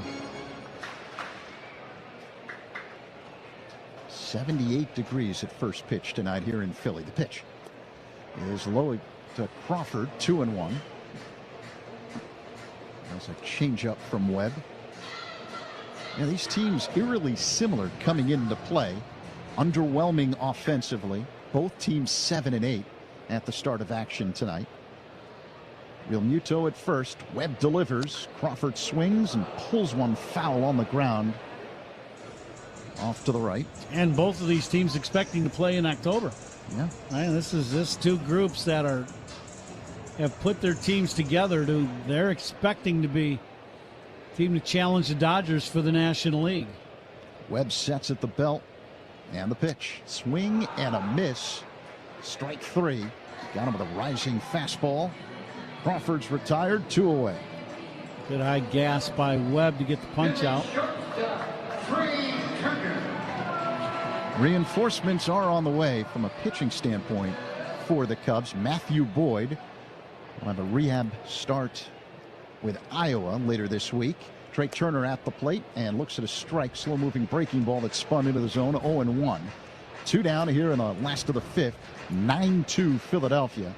And the expectation is if all goes well for Boyd in that rehab start, he'll be back with the Cubs next week. The pitch.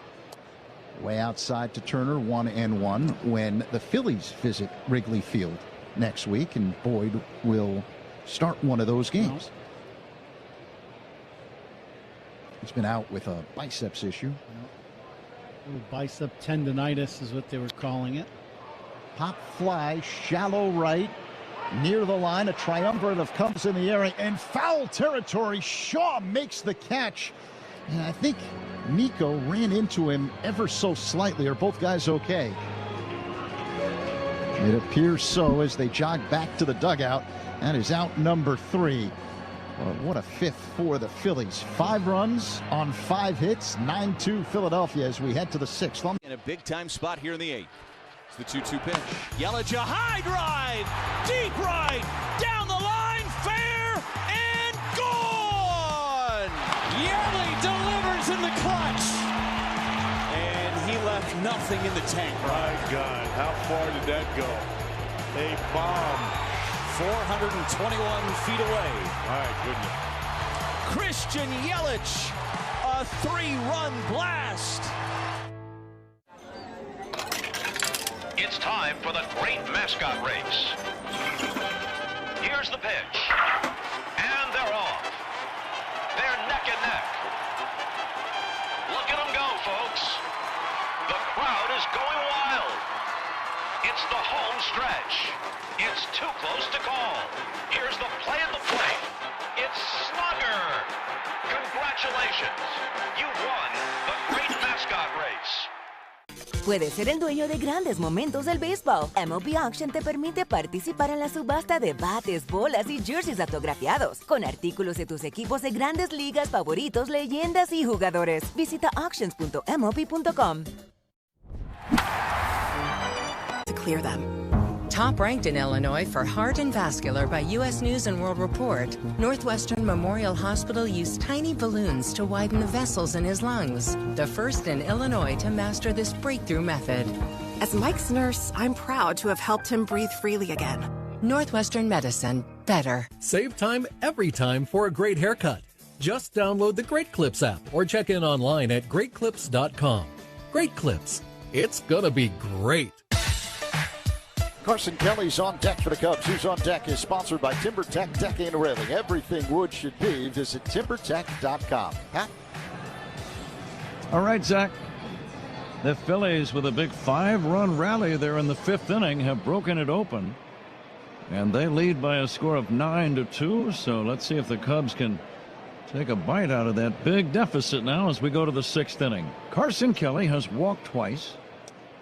Christopher Sanchez still pitching. Tall, talented left-hander, misses down low for ball 1. I would expect a lot of strikes now from Sanchez. Here's a swing and a miss. Anytime you get a lead of 7 runs, you do not want to walk anybody. So maybe the Cubs will get some pitches to hit and take advantage of it here. They got their work cut out for them, that's for sure. Now the 1-1 pitch to Kelly. Fastball is inside. We will take a look at some baseball history as we move along.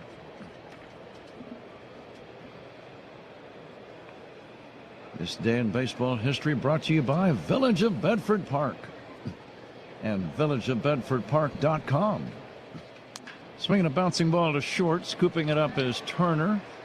Makes a good throw to first in time. One away here in the 6th inning. Phillies lead 9-2, and the batter is Dansby Swanson. Villageofbedfordpark.com. It's time to make history for your business in Bedford Park. See what's happened on this date down through the baseball years as Dansby, who homered to drive in both Cubs tallies back in the 4th inning, will try to get something going here in the 6th as he takes outside for a ball. Henry Aaron made his major league debut. Oh, wow.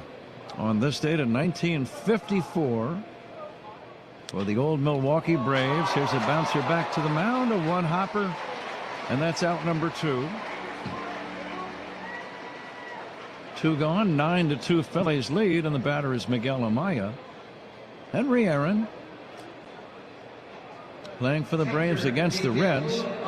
A guy by the name of Jim Greengrass hit 4 doubles in his major league debut for Cincinnati. Well, Henry Aaron went hitless in 5 attempts in his first big league game. Think Greengrass would trade with him? He'd give him the 4 doubles if he could have Hank's career? Even a fraction of it. Just part of it? Yeah, I think like so. half of it. Just give me half, right? How about your big league debut, Ron? How were the butterflies in your system? Ooh. In your major league debut? How about first at bat, going to home plate? I'll never forget. I dug in my back foot. You know, you kind of dig in, and I started to lift up my left foot to put it in the box. The back knee started shaking. I'm like, okay, we're going to step out and call time. You can't hit like that. Take a deep breath. Yeah. You try to see if you can get your body back working like normal. There's nothing normal about appearing in your first major league game as a player or as a broadcaster. No, absolutely. It's one of those things where you've wanted to do this all your life, and finally you're going to get a chance to do it. And the adrenaline rush is just, there's nothing like it. You can't be ready for anything like that. Swanson takes inside, and the count now 3-1. I said Swanson. This is Miguel Amaya batting. Miguel 1 for 2 in the game. Cubs trail 9-2. We're in the 6th.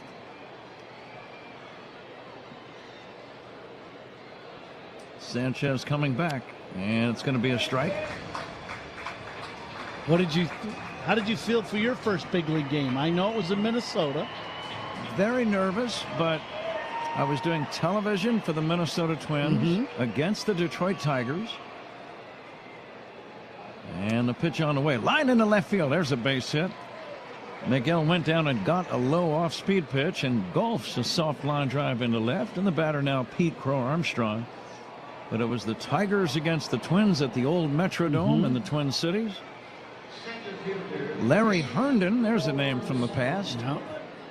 I think Lou Whitaker reached on a walk. Alan Trammell had a single, and Larry Herndon hit a 3-run homer into the football press box in right center at the old Metrodome. And the team that I was working for, the Minnesota Twins, on television, my team was down by 3 runs before an out was recorded. So welcome to the big leagues. Yeah, there you go. You got to call your first home run in the first 5 minutes of your career. But you are so excited just to be there. Yeah. And you're kind of in awe of the players you're watching and all of the fans, and very memorable. The Twins did lose that game 11-3. Billy Gardner, great guy. He was the manager. And I interviewed him post-game. I've told you this before. I think it was 11-3 the final score. I'm trying to think of something positive to say to the Twins manager. Brad Havens was the pitcher. He lasted about an inning and a third and gave up 6 runs. There's a bouncer toward the middle. Turner will glove it and throw to first, and it's in time. And that ends the inning. We'll get back to this story in a minute. Cubs don't score. They leave 1. We go to the bottom of the 6th inning. It's the Phillies 9 and the Cubs 2. We're still waiting to see if the Cubs are going to challenge that play at first. They will not. 9-2 Phillies. We'll be back with the bottom of the inning right after this on The Score and the Northwestern Medicine Cubs Radio Network. Hey Cubs fans, it's Alex Bregman. And now they get a shot at Jacob Mizorowski. Just a great start to the season for the Miz. Got him. Back-to-back Ks for Miz. He's bringing the flames tonight. Super hard to 1, pick it up, and 2, to get on top of it. Got him. 5 straight strikeouts to start this game for Mizorowski. Looks like this Red Sox are swinging underwater. 1-2. Struck him out. Duran swings and misses. Curveball. Got him. Second time Mizorowski puts Jaron Duran away via the K. There he goes. Got him. And a challenge from Abreu. I think Abreu is going to be taking a U-turn. ABS powered by T-Mobile, and he is. Can John Tumpane give him another one? Give him another rip. So Miz ends the 4th with another strikeout. 8 of them in 4 scoreless, 1-hit innings.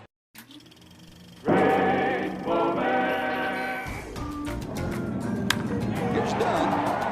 He just missed this one, hitting it a ton. Will it stay in the park against the wall? It is off the glove, and it's gone. It's gone. Unbelievable. It was in the ballpark, but it bounced off Nady's glove over the fence for a homer, and Dunn says, I'll take it.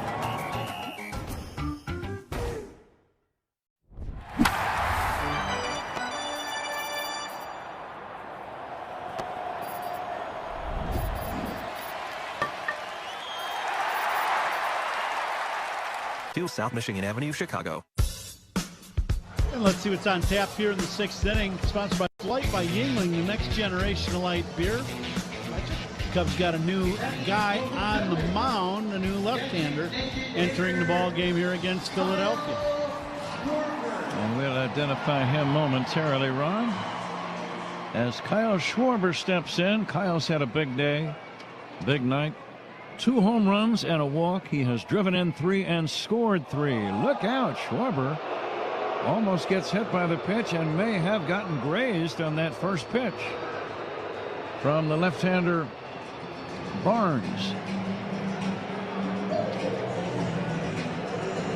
Charlie Barnes, his first pitch as a Cub, drills Kyle Schwarber. Kyle's okay. He walks to first. He just tries to go inside with 2-seamer, and it hits Kyle in the thigh. Cubs pitched Kyle the last at bat inside, not like to hit him at all by any means, but you know, he gets his arms extended. He's hit 2 bombs already. You got to stay in on him. Here's Bryce Harper batting outside on the pitch. Great save by Miguel Amaya. Charlie Barnes. One of the newer members of the Cubs pitching staff, left-hander. Short lead by Schwarber at first. Harper looks at a curve low and away. Getting back to my first big league game, it was early April, maybe even late March. I think early April. Yep. 1983. 43 years ago. Amazing. Here's the pitch on the way, down low. But the team I was working for, the Minnesota Twins, they got bombed in the opening game, and I'm interviewing the manager after the game, and I'm trying to think of something positive, something that, you know, will make the fans feel a little better for those that were still watching. Here's the pitch on the way to Bryce Harper, and it's in there for a strike. And I said to Billy Gardner, well, Billy, your starter, Brad Havens, he only made about 30 pitches. You could bring him back on short rest. Yeah. You know, and he looks at me and kind of winks and says, I'm not sure I want to.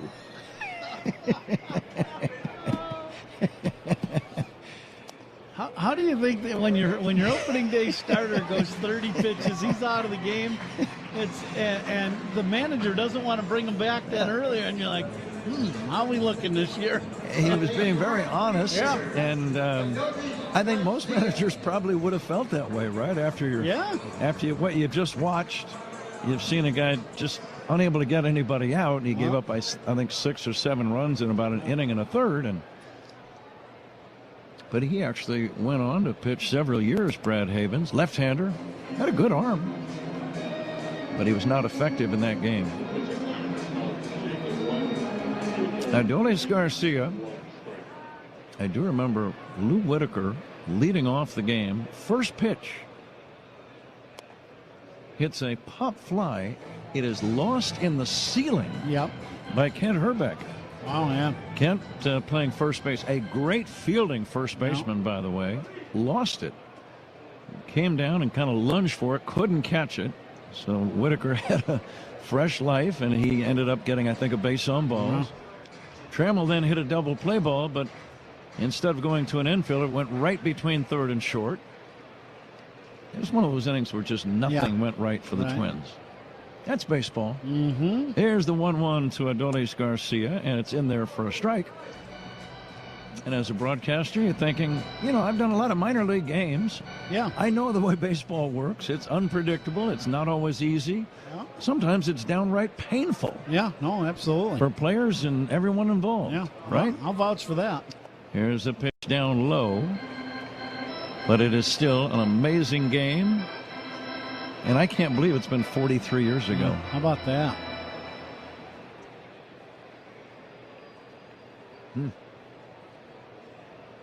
2 balls and 2 strikes on Adolis Garcia.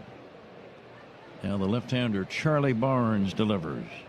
There's a liner down the line and left. That's going to be a fair ball. Bouncing into the corner. Chasing it down is Happ. 1 run is in. Harper to third and Holden on a ringing double by Adolis Garcia. And the Phillies now lead 10-2. This ball pitched down and in to Garcia, and he just drops the head of the bat on this ball and smokes it down fair by about 2 feet as it rolls down into the corner. 10-2 Phillies. Still nobody out. Runners at second and third. And the batter Brandon Marsh. Marsh has singled, walked, and doubled. He has scored 2 and driven in 2. He swings and misses, and the count is 0-1. Getting back to some baseball history on this date. The Mets played their first home game ever at the Polo Grounds, losing to the Pirates 4-3. There's a Pete Rose mention. Now, on this date in 1963, Pete Rose tripled off Pirate pitcher Bob Friend to collect his first major league hit. 21 years later, on the same date, this date in 1984, he got his 4,000th hit against the Phillies' Jerry Koosman.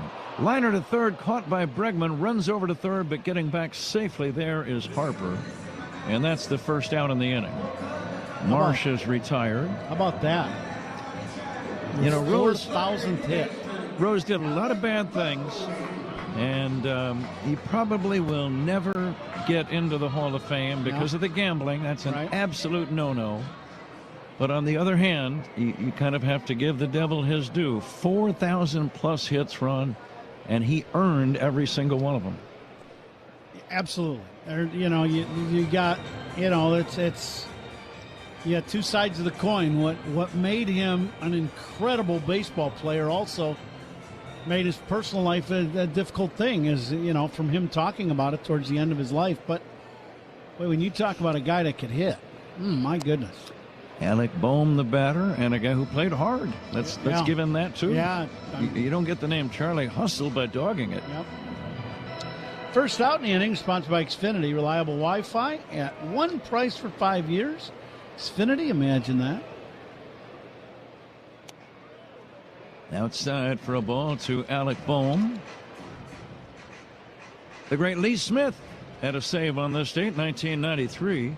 He was pitching for St. Louis. They beat the Dodgers 9-7. Lee Smith got the save, passing Jeff Reardon to become the all-time career saves leader. Ground ball to short, glove by Swanson, over to first. That is in time for out number 2, but another run scores. Harper comes in. Give Boehm the RBI. Garcia goes to third. And Bryson Stott ready to check in. And the Phillies now lead 11-2. Lee Arthur. Lee Smith. What a great guy he is. Got to know Lee through the years, and he's just a great guy. He can make you laugh. Oh, he's wonderful. Nice man. And I think that easygoing attitude that he had really came in handy to be a big league closer. Yeah. I've thought of that many times, Ron. What do you think? Yeah, I would agree. Along with a 98-mile-an-hour fastball. Yeah, that doesn't hurt either. And a good split. But besides those two pitches, I would agree with you. He would just smile at you and be nice and easy, and you weren't going to hit him, so what's the difference? But there is so much pressure in that job. Yeah, absolutely. Even for a guy who's even-keeled, you're going to be in visiting parks for half of those saves.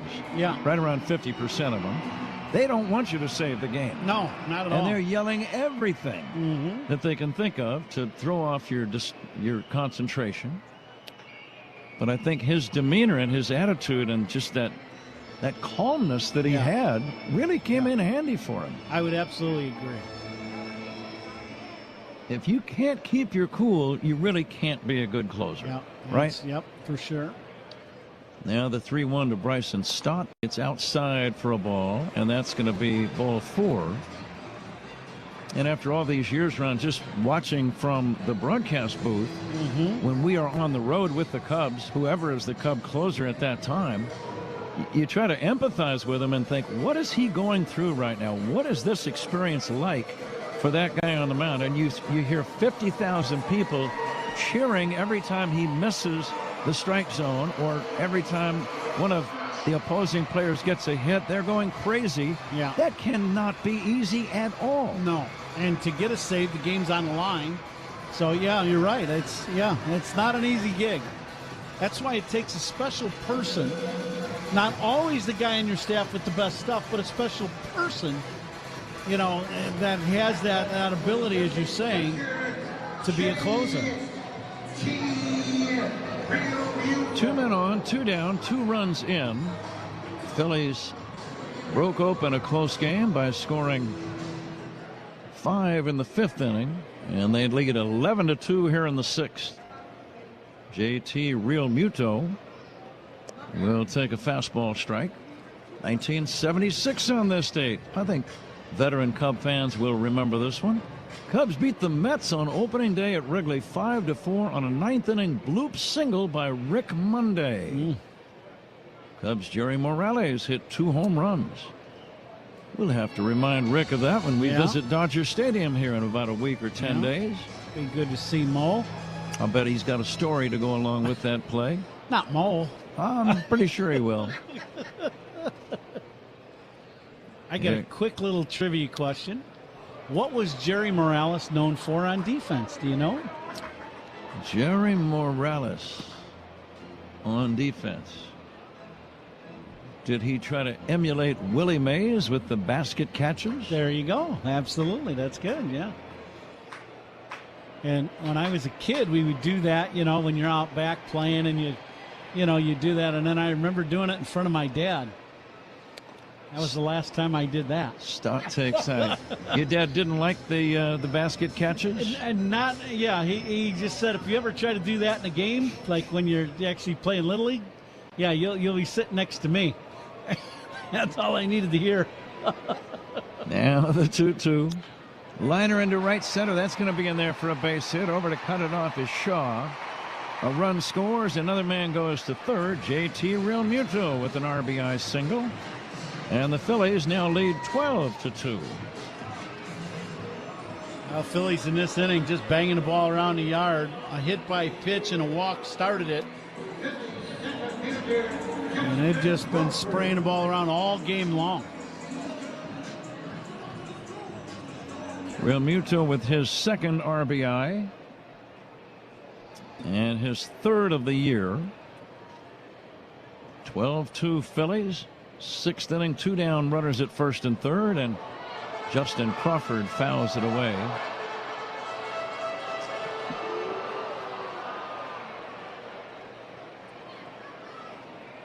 So Willie Mays make that basket catch hundreds of times at Candlestick Park.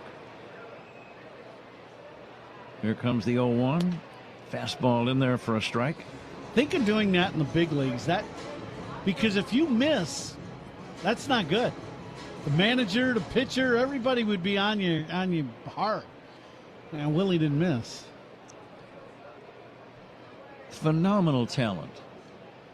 Here's the pitch outside for a ball. A gamer, missed very few games.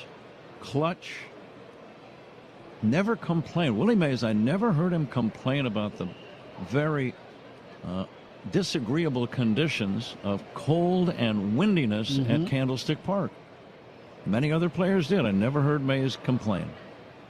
Here's a chopper slowly hit to a charging shortstop Dansby Swanson. He throws to first in time, and that ends the inning. Phillies get 3 and add to their bundle. We go to inning number 7. Phillies 12.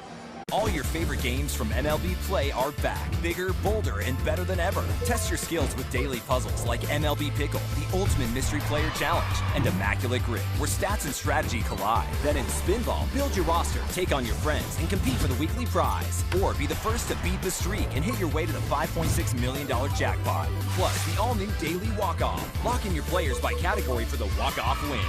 The game's official home for games is MLB Play, only on the MLB app and MLB.com. Puedes ser el dueño de grandes momentos del béisbol. MLB Auction te permite participar en la subasta de bates, bolas y jerseys autografiados, con artículos de tus equipos de grandes ligas favoritos, leyendas y jugadores. Visita auctions.mlb.com.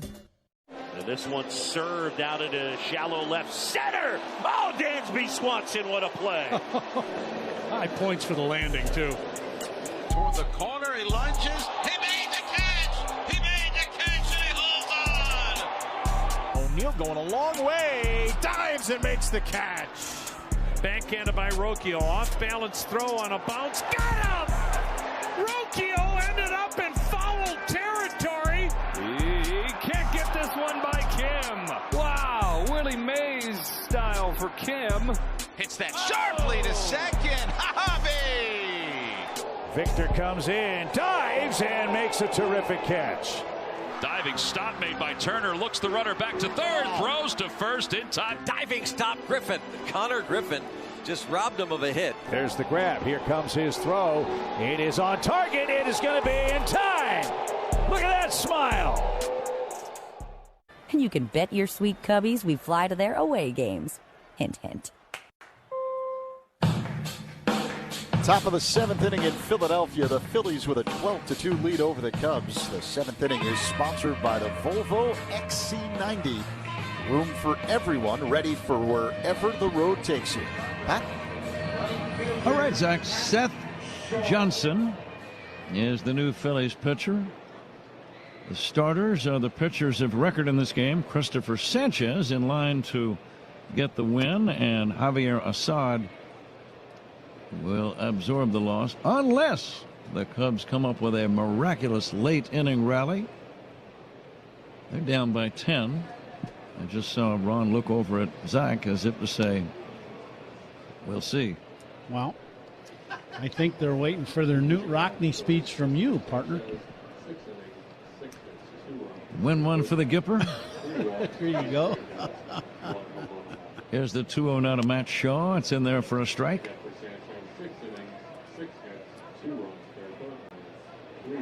What was the Gipper's real name? Was it George Gipp? Yes.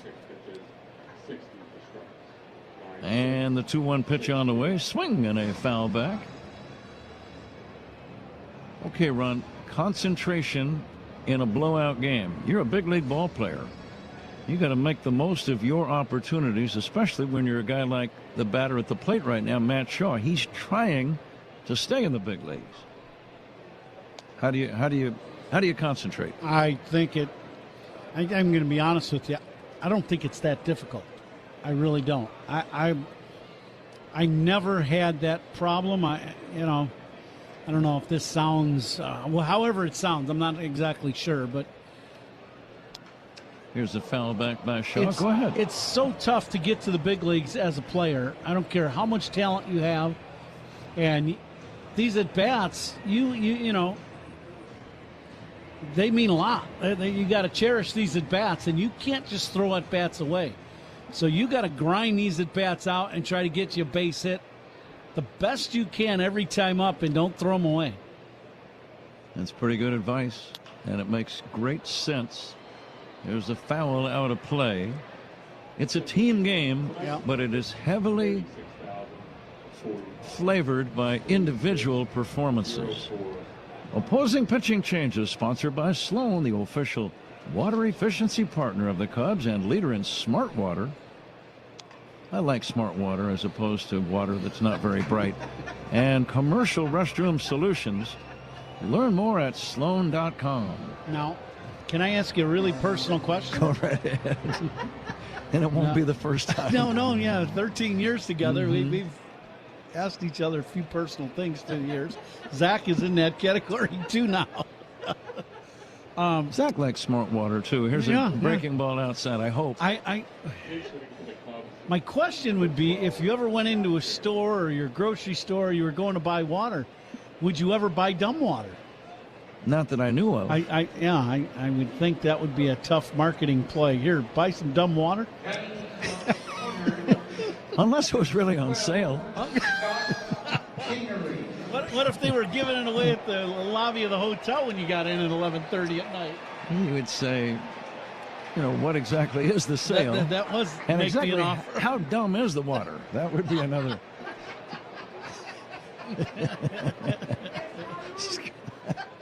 Scott Kingery hits one back to the mound. Throw to second, one, and the throw to first, not in time. They get the lead man. Scott Kingery batting there and hits into a fielder's choice. But our good friends at Sloan, official water efficiency partner of the Cubs, they are the leader in smart water and commercial restroom solutions. Learn more at sloan.com. They've been with us a long time. I'm going to ask the Allen brothers if anybody around their place asked them about dumb water. Do you test the water's IQ? Yeah. Here's a pitch chopped toward third and foul. I'd like to see the look on his face if you put that question to him. Don't hold your breath too long. This could pop up here real quick. Yeah. They are known to listen to our broadcast quite a bit. Graham and Jimmy. The looks on their face would spell out the words H-U-H. Huh? Here's a pitch down low, and the count now 1-1. The wordsmith of baseball just dropped the huh. Oh, you see it everywhere. Oh, yeah. Especially where I grew up. Yeah, of course. And a pitch inside for a ball to Alex Bregman. Bregman almost got nailed by that pitch. Seth Johnson on the mound for the Phillies. Bregman tonight 1 for 2 with a single and a walk.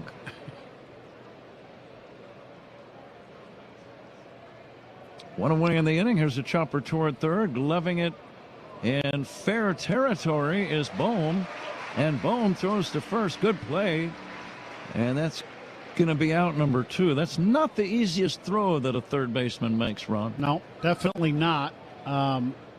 Excellent play. You catch this ball and you got to throw it all the way across the diamond, because he was about at the third base bag running hard towards home, and throw that ball across his body.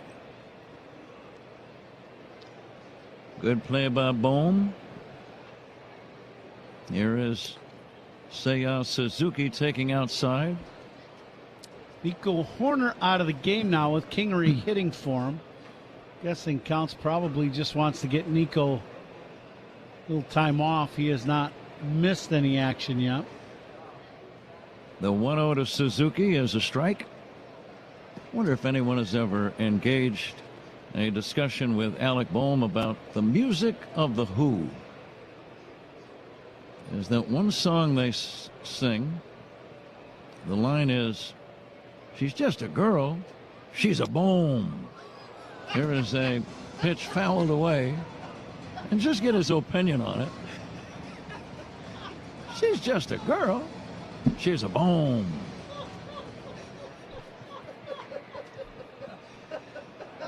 No idea where you were going with that. I'm like, what's he talking about? There's a drive toward left center field. Racing in is Crawford to make the catch. And that ends the inning. Cubs don't score. We go to the bottom of the 7th inning. Phillies 12, Cubs 2. This is the score on the Northwestern Medicine Cubs Radio Network. The Cubs play. Te encantan los jugadores. Te encanta el juego. ¡Y se fue! Ahora puedes ser el dueño de grandes momentos del béisbol. MLB Auction te permite participar en la subasta de bates, bolas, jerseys autografiados y más, con artículos de tus equipos de grandes ligas favoritos, leyendas y jugadores agregados toda la temporada. Cada artículo es autenticado por MLB para asegurar que lo que llega directamente a tu hogar es original. ¿Quieres una parte del juego? Visita auctions.mlb.com. And this one served out into shallow left center. Oh, Dansby Swanson, what a play. High points for the landing, too. Toward the corner, he lunges. He made the catch. He made the catch, and he holds on. O'Neal going a long way. Dives and makes the catch. Backhanded by Rocchio. Off balance throw on a bounce. Got him! Rocchio ended up in foul territory. He can't get this one by Kim. Wow, Willie Mays style for Kim. Hits that sharply to second. Hobby! Victor comes in, dives, and makes a terrific catch. Diving stop made by Turner. Looks the runner back to third. Throws to first in time. Diving stop, Griffin. Connor Griffin just robbed him of a hit. There's the grab. Here comes his throw. It is on target. It is going to be in time. Look at that smile.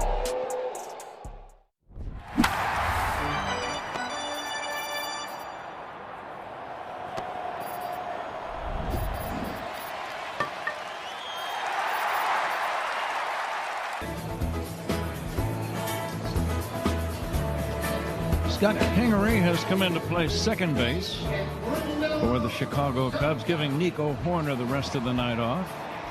So Kingery at second.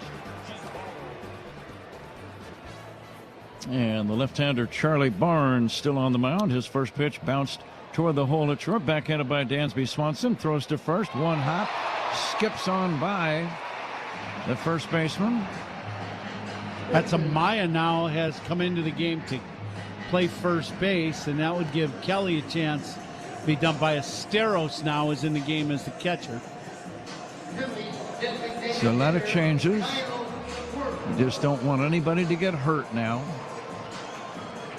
Last of inning number 7. I think that's going to be a throwing error on Swanson. We'll wait to see. Might be a base hit. They may give him a hit. They have not put an error on the board yet. Lefty to lefty now. Kyle Schwarber already with 2 homers. He's been on base 4 times. He has scored 4 runs. In addition to his solo homer in the first and 2-run homer in the third, he walked and also was hit by a pitch his next 2 times up. So he's been A big man, to say the least, in this game. Yep. Catch the Game today, sponsored by Catch Des Moines. That play was a real trip, and so is Des Moines. It's a trip. Make it yours at CatchDesMoines.com. Now the 1-1 to Kyle. Schwarber takes high for a ball.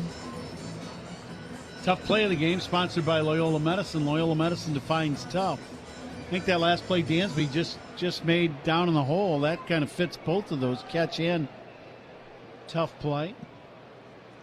Lefty to lefty, Schwarber swings and misses at a breaking ball. Stolen bases tonight. They're powered by Aturo Tire. Find your dealer at Aturo.com. Looking at the front office of the Philadelphia Phillies. Some very familiar names in there. Yeah, I just saw one of them. Here's a swing and a high pop fly on the infield, playable at third for Bregman. He makes the catch, and that's out number one. Now, David Dombrowski is the main man. He's the president of baseball operations and has been for a long time. David, a Chicago guy. Just saw him. He was in the hallway in between innings, a couple innings ago. I had a chance to talk to him a little bit. Great guy. Super nice guy. It's his 6th year of running the program here. But you've known Dave a long time like I have. Very nice man. Very smart man. Yep, absolutely. He's done a great job in Major League Baseball for a very long time. Otto Kemp, the batter, right-handed hitter for the Phillies. Phillies lead 12-2, bottom of the 7th, with one away and a man at first. But in addition to Dave Dombrowski, some other very familiar names, like Sam Fuld. Sam, little outfielder, former Cub ball player. He is the vice president and general manager. And how about Preston Mattingly? Yep. VP and general manager, son of the great Don Mattingly, also in the Phillies front office. Donnie is now the bench coach for Rob Thompson. Pat Gillick is a senior advisor, as is Larry Boa. Saw Larry today, too. He's around the ballpark. You know who else is here today, who I saw? Charlie Manuel. Former manager. Yeah, I got to see Charlie a little bit as we were going to dinner tonight. Charlie, I got a chance to talk to him. What a great guy he is. Great manager. I loved him as a hitting coach. He was the hitting coach for the Indians, or they were at that time, the Cleveland Indians, when I was first got in the league as a Twin. Otto Kemp takes inside for ball 4. Phillies at first and second with one away. They lead 12-2. How would you like to be the hitting coach for a team that your 8 hitter was Manny Ramirez, 9 hitter was Vizquel, and Tomey hit 7th, Jim Tomey? How about that? How's that line up? The Indians? Yeah, how would you like to be the hitting coach for that? Just make sure the bats all arrive. He was a happy camper, man. Them guys bombing the ball constantly. And I saw those teams. Yeah. And I saw too much of them. Oh, they put on a show. They could score runs in a hurry. Dylan Moore, the batter. Moore takes outside. 12-2 Phillies, bottom of the 7th inning. Getting back to Sam Fuld, though. Yeah, there you go. He was kind of a pesky little left-handed batting leadoff hitter. And a great fielder, and played with fierce competitiveness. And I'll never forget a play that he made at Dodger Stadium. I think it was Dodger Stadium. I know it was on the road because I saw him the next day on the bus. And he went back, crashed into the screen fence face first, made the catch.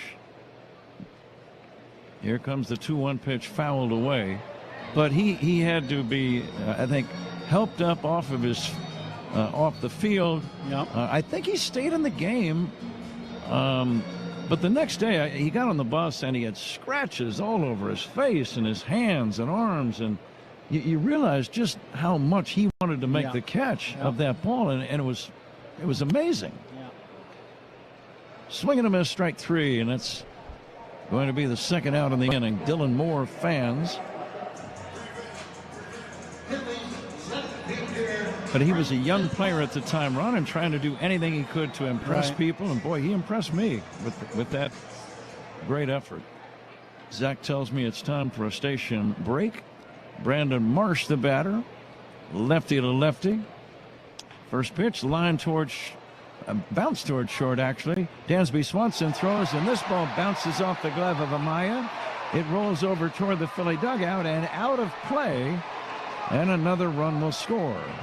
Let's pause 10 seconds right here for station ID. This is The Score and the Northwestern Medicine Cubs Radio Network. Talk Cubs with us, Spiegel and Holmes, afternoons 2 to 6 on 104.3 The Score, on Odyssey Sports Station, WSCR, WSCR-FM, and HD1 Chicago.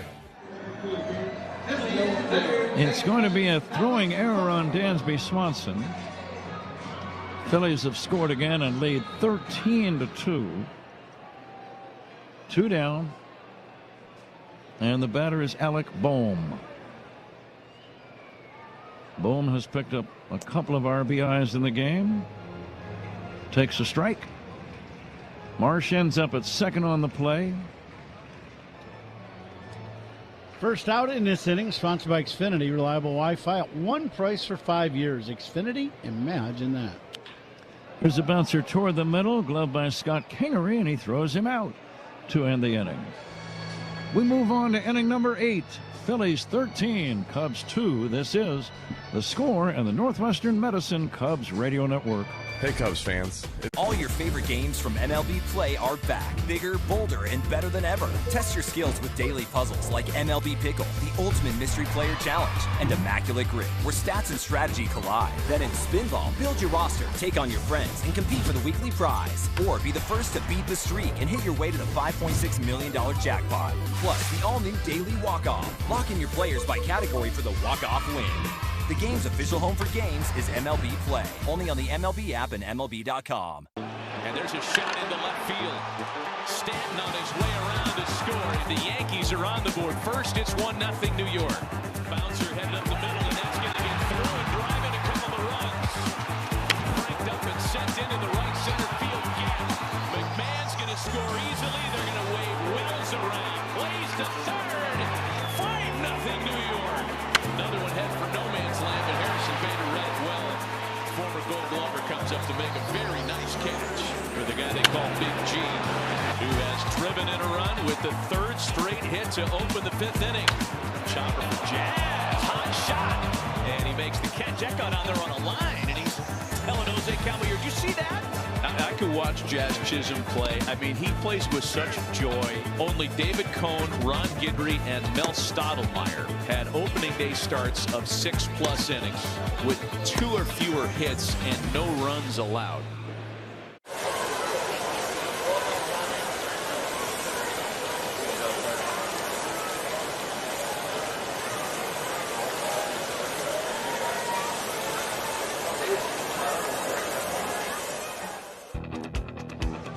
Eighth inning is sponsored by Cars for Kids, 877 Cars for Kids.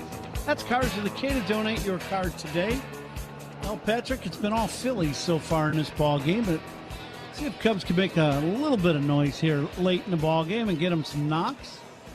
Well, every at-bat counts, even though the ball game has been decided long ago. 13-2. You don't ever want to waste your chances to play big league ball. Always try to make the most of them if possible.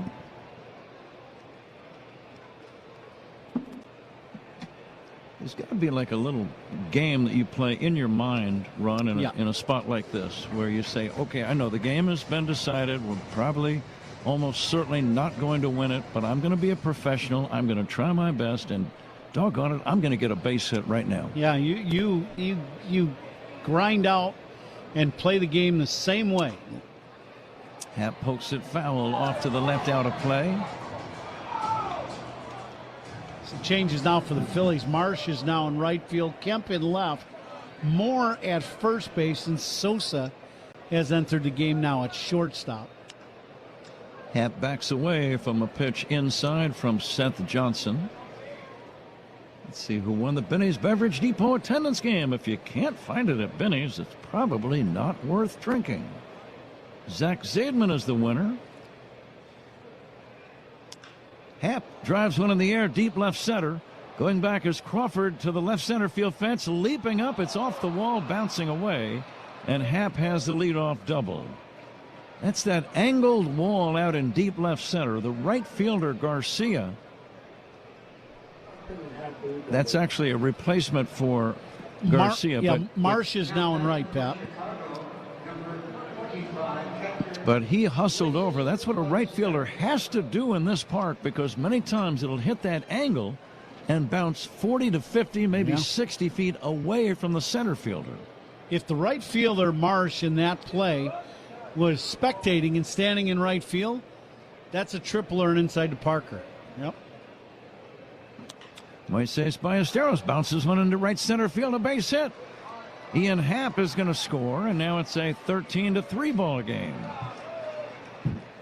Ballesteros, you come in, you catch the last couple innings, you get an at-bat and drive in a run. So the Cubs have taken a small bite out of the deficit. Here is Dansby Swanson. He homered earlier.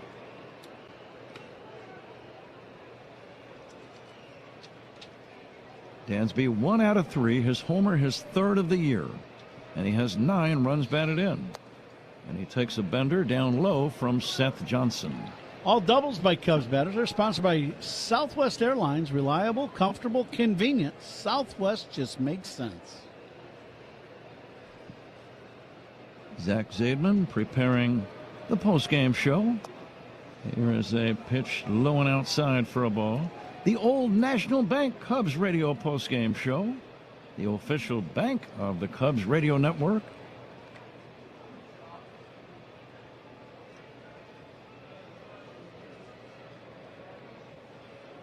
Dansby waiting for the 2-0 pitch. Outside, 3-0.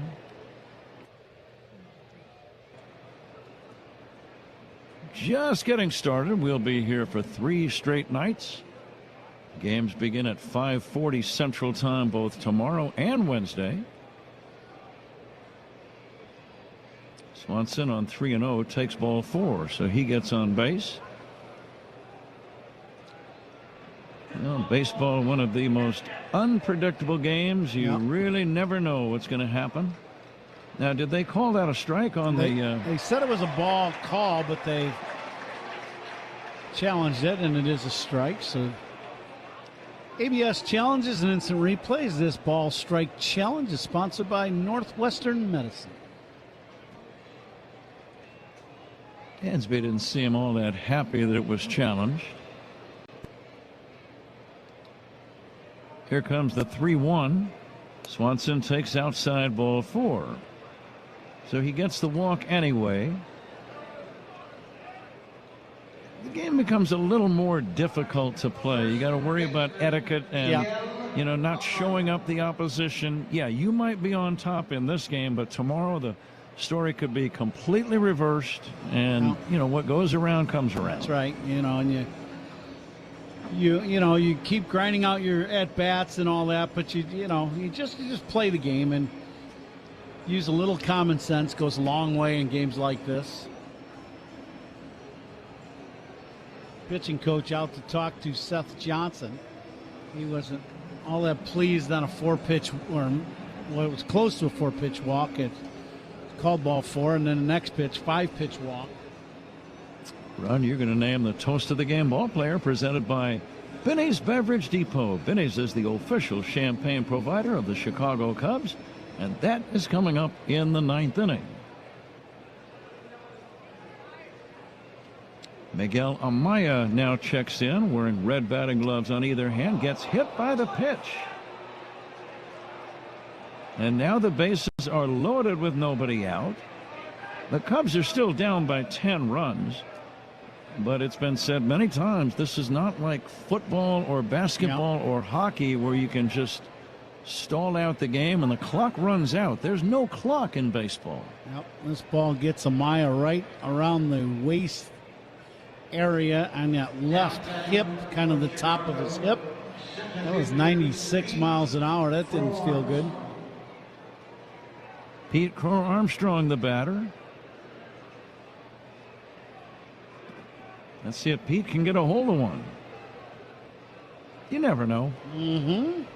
That goes back to that grinding the at bat. You blast one here, it changes your day a little bit. Not the team, but for you. Swinging a foul back toward our booth and out of play.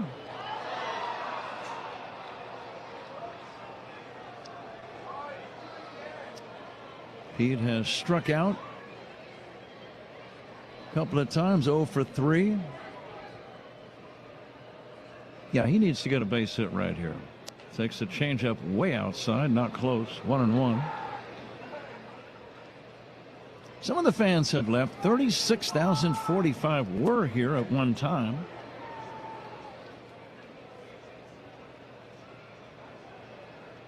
Now the right-hander Johnson ready again, and here it comes. Chopper foul. And now the count 1-2.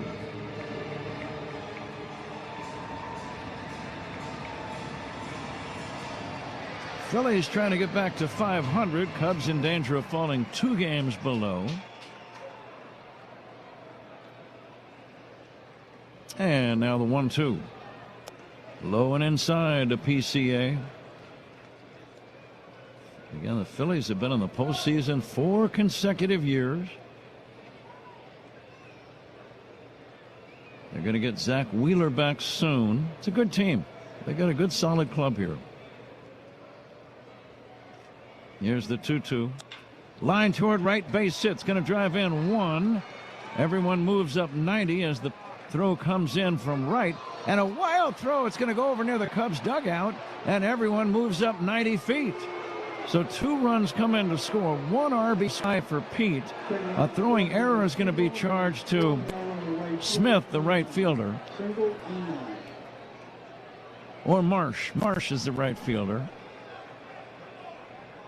Have no idea where that throw was. It was halfway between third and home, so I think he was trying to throw home. Yeah, he was throwing. He came up and he threw the ball very hard and trying to hit the cutoff man, but the throw ended up going. The first baseman has to run hard to his left. The ball goes right over the mound and right at the Cubs dugout. It's now a 13-5 ball game. Here's Matt Shaw hitting a bullet under the glove of Bohm.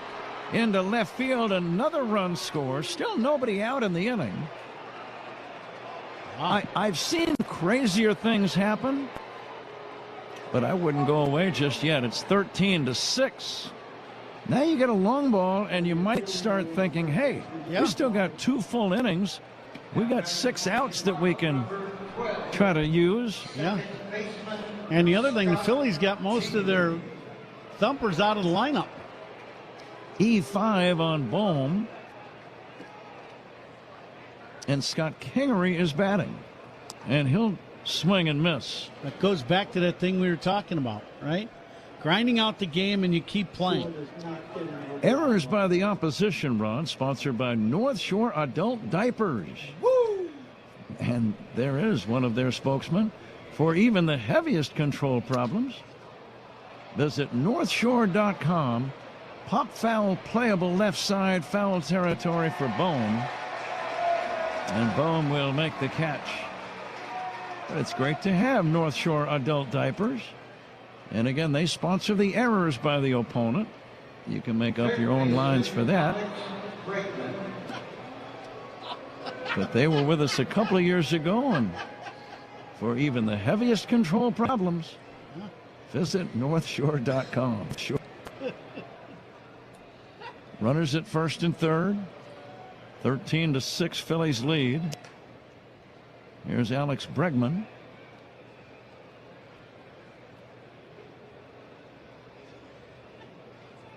Boy, wouldn't this be some kind of a story if the Cubs could keep rallying? Here's a fastball missing for ball 2, 2-0. Cubs need a hit here from Bregman, and then Suzuki launched one, and now you got a game. Just need one more hit to keep the line moving, and then Seiya can blast one. There's a pitch in there for a strike. It's a very strange game. Nobody has ever really adequately explained it. or even come close to explaining it. The 2-1. It's a strike, 2-2. I don't think you could explain it. No.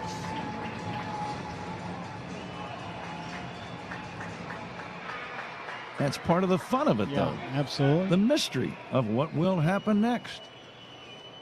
Let's see if Bregman can get on the pitch. Up and in, ball 3. Yeah, Johnson's having a really hard time. He's thrown 44 pitches already in this inning, and it's one of those things where his release points all over the place. There is activity in their bullpen. 3-2 to Bregman. Check swing, and he went too far, and that's going to be strike 3.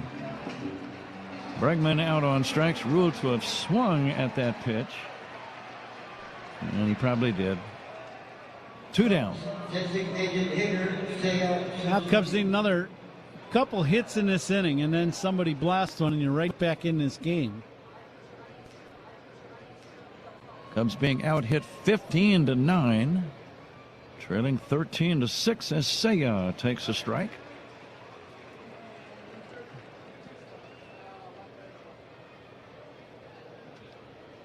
Suzuki in the game, nothing for 3 with a walk. Looking for his first homer of the regular season. Takes high.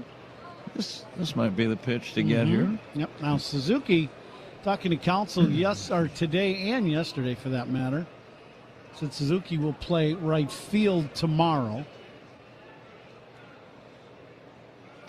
Here comes the 1-1. Seiya checks and takes high. 2 balls and a strike. I would say about half of the crowd has gone home. Tomorrow is a school day for a lot of the kids still, and a work day for many of the grown-ups. Here comes the 2-1. Strike 2 call, 2-2.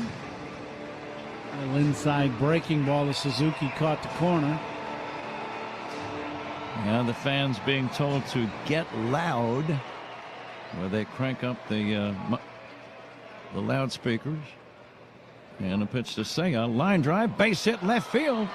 Another run is in. It's 13-7. Suzuki with an RBI single, his first RBI of the year. He had over 100 a year ago. And here comes Ian Happ batting. Now is when you could use a long ball. Yeah. And that'll bring out Rob Thompson, the manager. He tried to get through this inning and not needing another guy in this inning, and that just didn't work. Happ could cut the deficit in half. They're still only in the 8th inning. 13-7 game. Pitching change is forthcoming. Pitching changes by the opposition. Brought to you by Sloan, the official.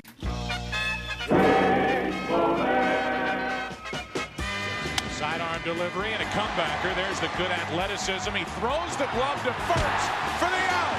The ball was stuck in his glove. What an intelligent play by El Duque. That reminds me of Terry Mulholland 12 years ago against the New York Mets. And it's a good reminder for all you youngsters out there. If you're going to catch a glove with a ball wedged into it, use 2 hands like Tino Martinez did.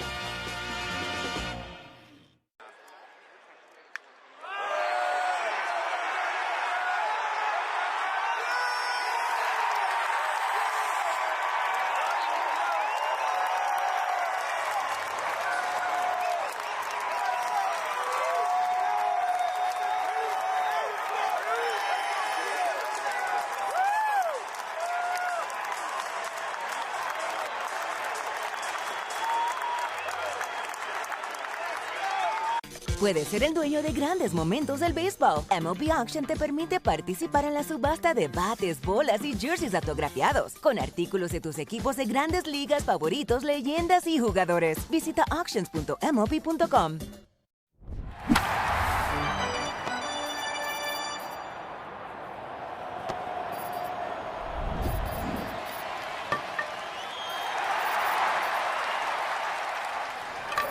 Download the Club Citgo app. Save 23 cents per gallon on your first fill-up.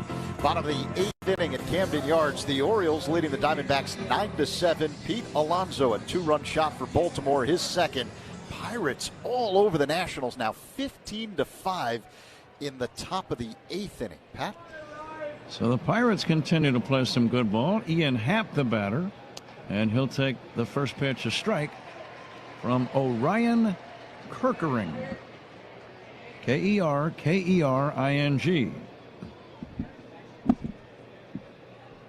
2 outs, 2 on. Happ takes strike 2.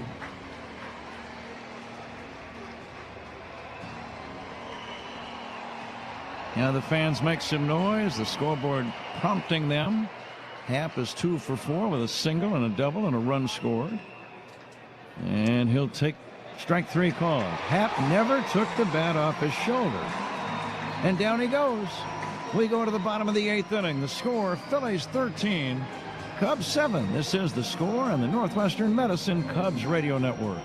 The Cubs play here with Hall of courage, determination, excellence.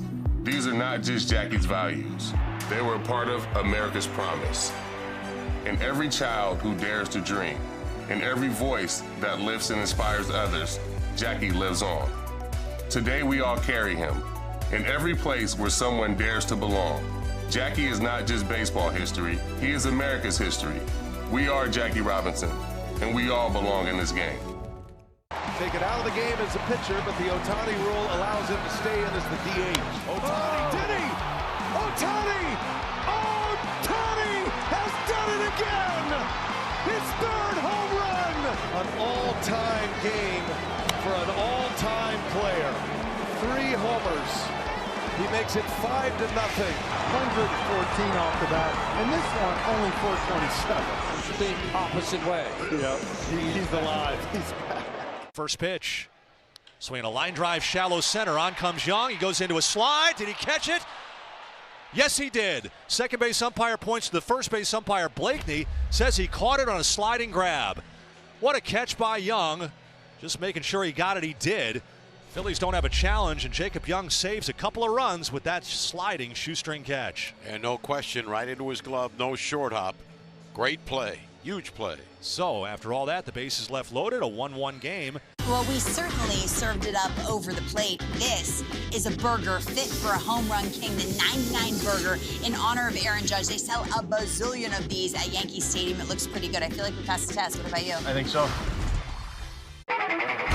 MLB Plus is new for 2026. Stream MLB Network 24/7 in the U.S. and select out-of-market games every week, plus live radio broadcasts of every game, game day, 3D, big inning, and minor league action. Visit MLB.com/MLB Plus to subscribe today. Pat? First pitch by Charlie Barnes is inside for a ball to Brian Stott. Lefty to lefty. Here's the next offering. Low one outside for a ball. Phillies 13, Cubs 7. Many of the fans have gone home. Here's the windup and the pitch on the way. In there for a strike. Right, I was saying earlier there are some similarities between the Cubs and Phillies, and they both have great fan bases, passionate fans, as loyal as you can possibly be, and they've both had long droughts. Of course, the Cubs had a drought of 108 years between their World Series of 1908 and then 2016. Here's a looper into shallow right, coming in and making a tumbling diving catch is Matt Shaw. Nice play by Matt, one away. The Phillies, they became a franchise back in 1883. They didn't win their first World Championship until 97 years later in 1980. I think, and they've only won 2. They also won in 2008, and that is fresher in the memory books, but I remember both of their World Series teams. Yep. I was doing some research on Brad Lidge. There's a name from the past. Closer, yeah. Here comes the 0-1 pitch to Real Muto, and it's in there for a strike. Brad Lidge, in the regular season, he was their closer. of the Phillies of 2008 had 41 save opportunities. He converted every single one of them. 41 for 41. Wow. In the postseason, he had 7 more chances, various playoff division, then you had the league championship, then you had the World Series. He had 7 more chances, converted all 7 of those. Fly ball to right center. PCA is going to make the catch, and that's out number 2. So in other words, Lidge, regular and postseason, the closer had 48 save chances, converted every single one of them. And in my mind, Ron, you'd have to say that is the most amazing year that a closer has ever had in the big leagues. And there have been some guys who have been dominant and saved games, but how can you be any better than that? Well, and the thing is, you win a World Series. That's, so there's the cap on it because, so many of those are in the playoffs. Fly ball to center, caught by Pete Crow Armstrong to end the inning. They beat Tampa. That was Joe Madden's Tampa Ball Club. 3 up, 3 down. We go to the 9th inning. Cubs need a big rally. It's the Phillies leading 13-7 on the score, and the North. Games. Here's the 0-2 and a ground ball left side. Diving stop. Griffin flips to second one. They will not get Laureano, but Connor Griffin just robbed him of a hit. And drills a ball to right center field for the second time in as many days as hit it out. Cranks another. He's got a second bomb. Who is this guy? Swing and a miss. 10 strikeouts and 8 brilliant innings from Jose Soriano. Cleveland, please join us in congratulating the new franchise leader in games played, Jose Ramirez. Now the pitch on the way. Swung on, hit high in the air to right field, deep. Wood going back onto the warning track toward the corner. He lunges. He made the catch. He made the catch, and he holds on. Talk to me. This is called a Crawford dog. Hamburger bun. Yes. 2 split top Angus beef hot dogs griddled on the skillet, on the plancha. Amazing. And then we do a bacon onion jam with Crawford Bach beer. Pick it up like a burger. Pick it up like a burger, and you just go in, man. Let's go to town. Boom. Oh, best hot dog I've ever had. Best hot dog I've ever had. I love this, man. This is how I grew up eating hot dogs.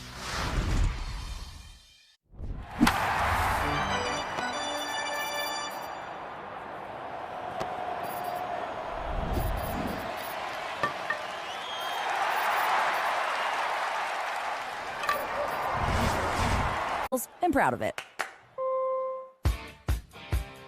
This copyrighted broadcast is presented by authority of the Chicago Cubs and may not be reproduced or retransmitted in any form. Any accounts and descriptions of this game may not be disseminated without the express written consent of the Chicago Cubs. Top 9.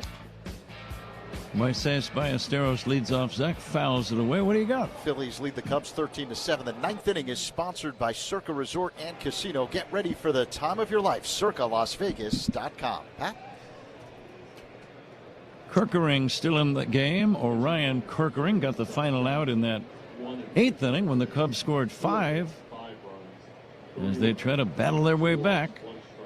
Still need another big inning here in the 9th.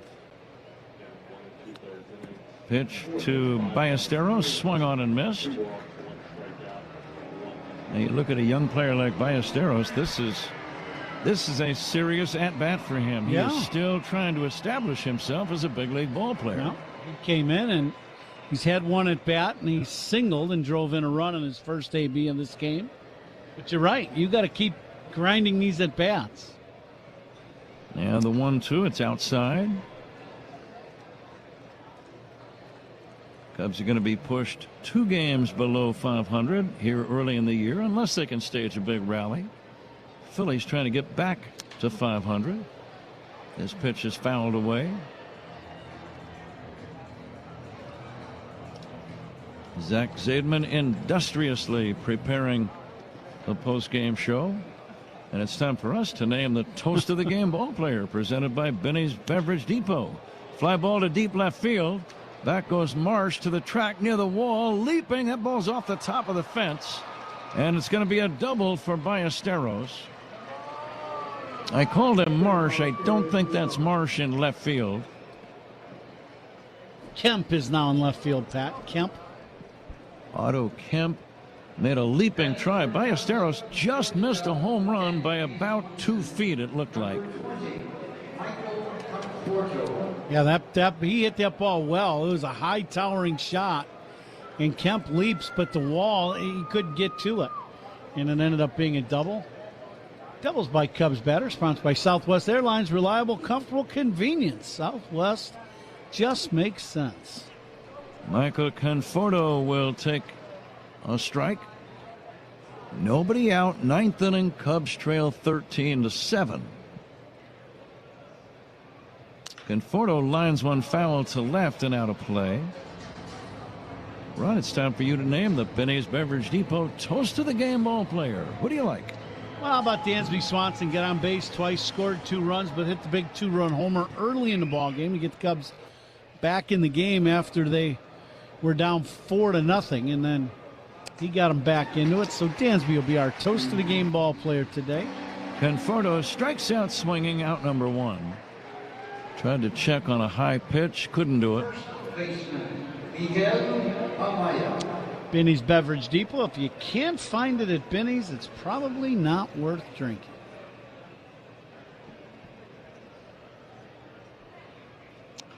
Swing and a foul at the plate by Amaya. Miguel has played the entire game. 2 for 3, a couple of singles. He scored a run. He's done some catching. He's played some first base tonight. And the pitch fouled away by Miguel. We'll be right back out here again tomorrow night for the second game of this 3-game series. So brief road trip. Wednesday night, getaway night. Cubs will come right back home. Thursday is an off day. The Mets are at Wrigley on Friday. Go to Cubs.com for ticket info. 3 games against the New Yorkers. Swinging a foul back and out of play. Mets had to put Juan Soto on the injured list, so that'll hurt them for a while. I was reading about Francisco Lindor having some defensive lapses, which is very unlike him. He's been one of the best shortstops in baseball for years, but he's forgotten how many outs there were. He forgot to cover the right base at a right time, and he says, I can't explain it, just, made mistakes. Strike 3 called, and that's out number 2. Now the Cubs are down to their last chance. A little fastball right on the outside corner to Amaya.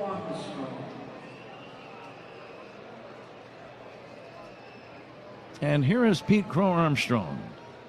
Let's see if Pete can get himself a knock. He's 1 for 4 with a single and an RBI. He hits a fly ball to deep center, but it's playable, and the ball game is over. Crawford makes the catch. The Phillies win game 1. The final 13-7. We'll be back with the totals right after this on The Score and the Northwestern Medicine Cubs Radio Network. Cubs Talk on your ride home. Spiegel and Holmes, afternoons 2 to 6 on 104.3 The Score. What if you could have the most reliable Wi-Fi at the same price for 5